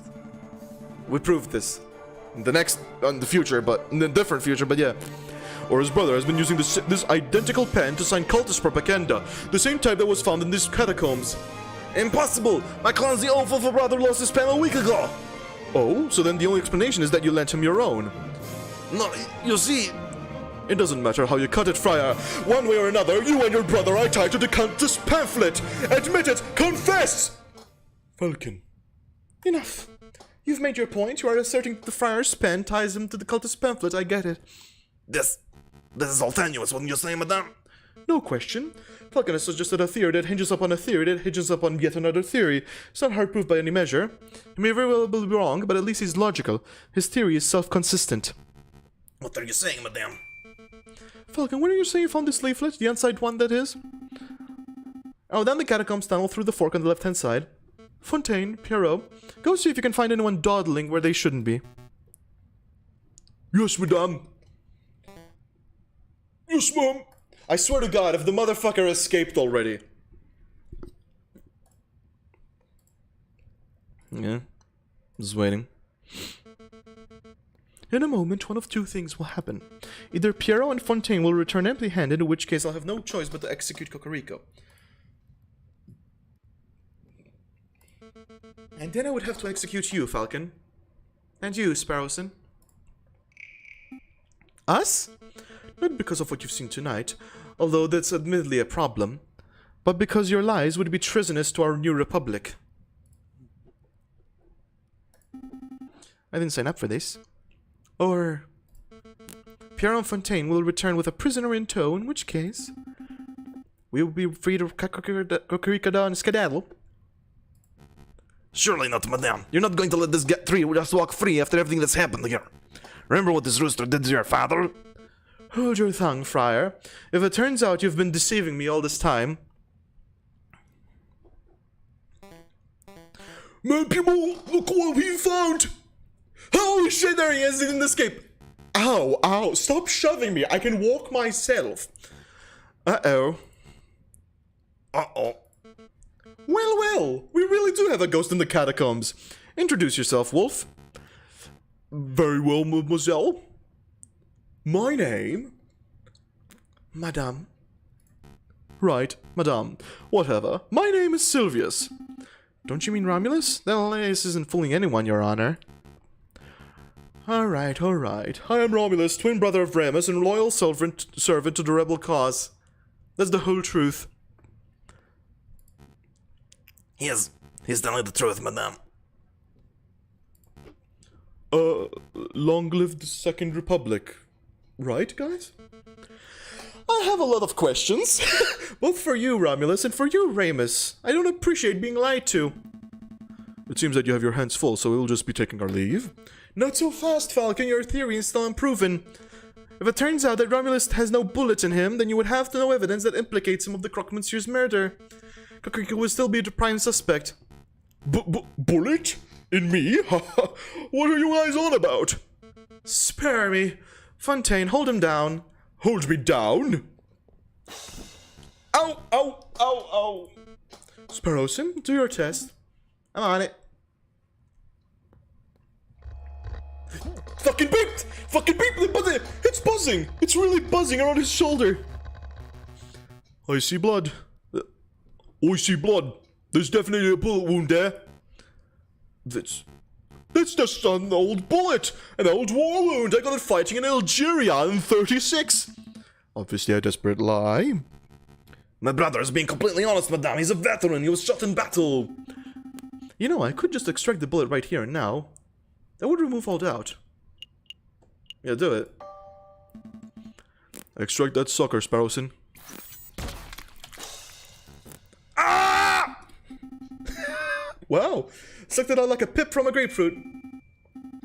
Oh, hey, look at that. If I'm not mistaken, this is one of them newfangled bullets, right, Fontaine? There's no mistake. This is an iron-tipped mini-ball just like the one in Croque-Monsieur's gun. Do you realize what this means, madame? Clearly demonstrates that Romulus confronted the Croque-Monsieur before Cocorico arrived. I'm not gonna lie, I thought it would kill the fucker, but you know what? It worked. This is undeniable evidence that Cocorico had nothing to do with the crocodile's death. You're right. I made a mistake. I haven't forgotten what the rooster did to my father, but this bird clearly had no part in the killing of the Croque-Monsieur. Therefore, I cannot honestly call him an enemy of the Second Republic. Your friend is free to go. Fontaine, cut the rooster down. Right away, madame. Thank you, madame. For what? For giving us an opportunity to show you what justice looks like. Before you asked what the difference is between revenge and justice, and I replied, rationality. Well, I can see how much effort it must have taken to hold back your emotions and let rationality dictate your actions. Aww. Pierre and Fontaine will help carry your friend to the tunnel entrance. Roll it, madame. Will you be okay by yourself with the two wolves? These toothless old dogs? I think I'll manage. Of course.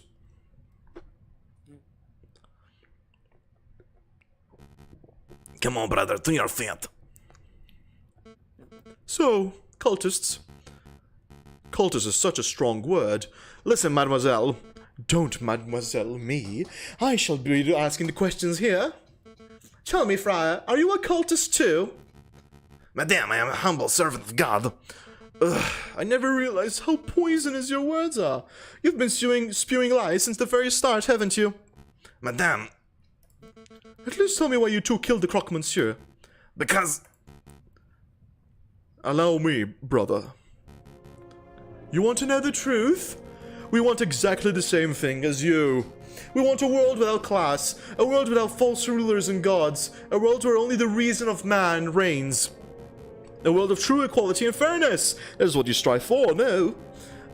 But you cannot achieve such a world goal without violence. Your methods are too passive, too naive. So we set up a situation where you would be forced into action. Make the government look like murderers to the rebels, and make the rebels look like murderers to the government. Then you would be forced to take up arms. Another lie. But that was the truth. You claim that you want equality, but you just want a world where you stand above everyone else. A world where carnivores reign. You're a rabbit animal at heart. You got me. But can you honestly say that you never wanted power for yourself? You're a carnivore too. Don't deny it. No, I've never wanted power. All I've ever wanted was a world where no child is to grow up without a father. Do you know that Croque-Monsieur was something of a family man?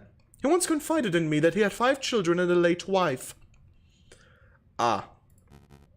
I had no idea. Tell me, Romulus, do you have children? Me? No. Mademoiselle, I... Ah! Yeah, I knew! Silvius, you fucking... Silvius, are you fucking serious? She just talked about the importance of growing up with parental figures. If you wanted to save yourself, why did you say you have no kids? Holy shit. Brother? As for you, Friar, get out of here. You aren't going to kill me? I ought to. You are the worst kind of person. A man who'll cling to any ideology to claw his way higher. But I know that you weren't the one to pull the trigger on the Croque-Monsieur. Maybe there's a slither of goodness left in you. I... Go. That's not a good idea. That's not a fucking good idea. Oh god, he's gonna fuck things up. I'm just not. Is this what justice... Is this what justice looks like? It's so uncaring. Yep. Yep. Do you wish to continue? I'm gonna be real. This took a fucking while, and I don't want to spend like 2 additional hours. Also, I'm dying of hunger. I'm really fucking hungry. So I think I'll take a break for now. I think I'll stop here. However, I will stream Act 4 of the new ending on some other time. I will do that.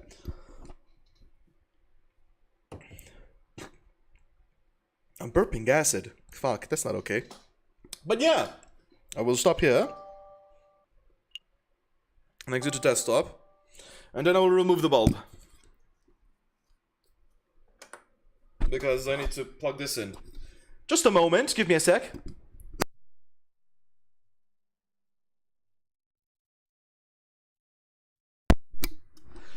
And there we go.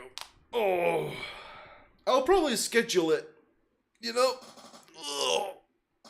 I'll probably schedule it, you know, so it would be visible or something. But yeah, we actually fucking did it. So glad that everyone enjoyed. Hope you all enjoyed. Hope you all had fun and shit. And yeah, I will see you all. On next week. Tomorrow I'll schedule the next week's streams. And, you know, tomorrow I'll schedule next week's streams to share, like, what I'm gonna be doing and shit.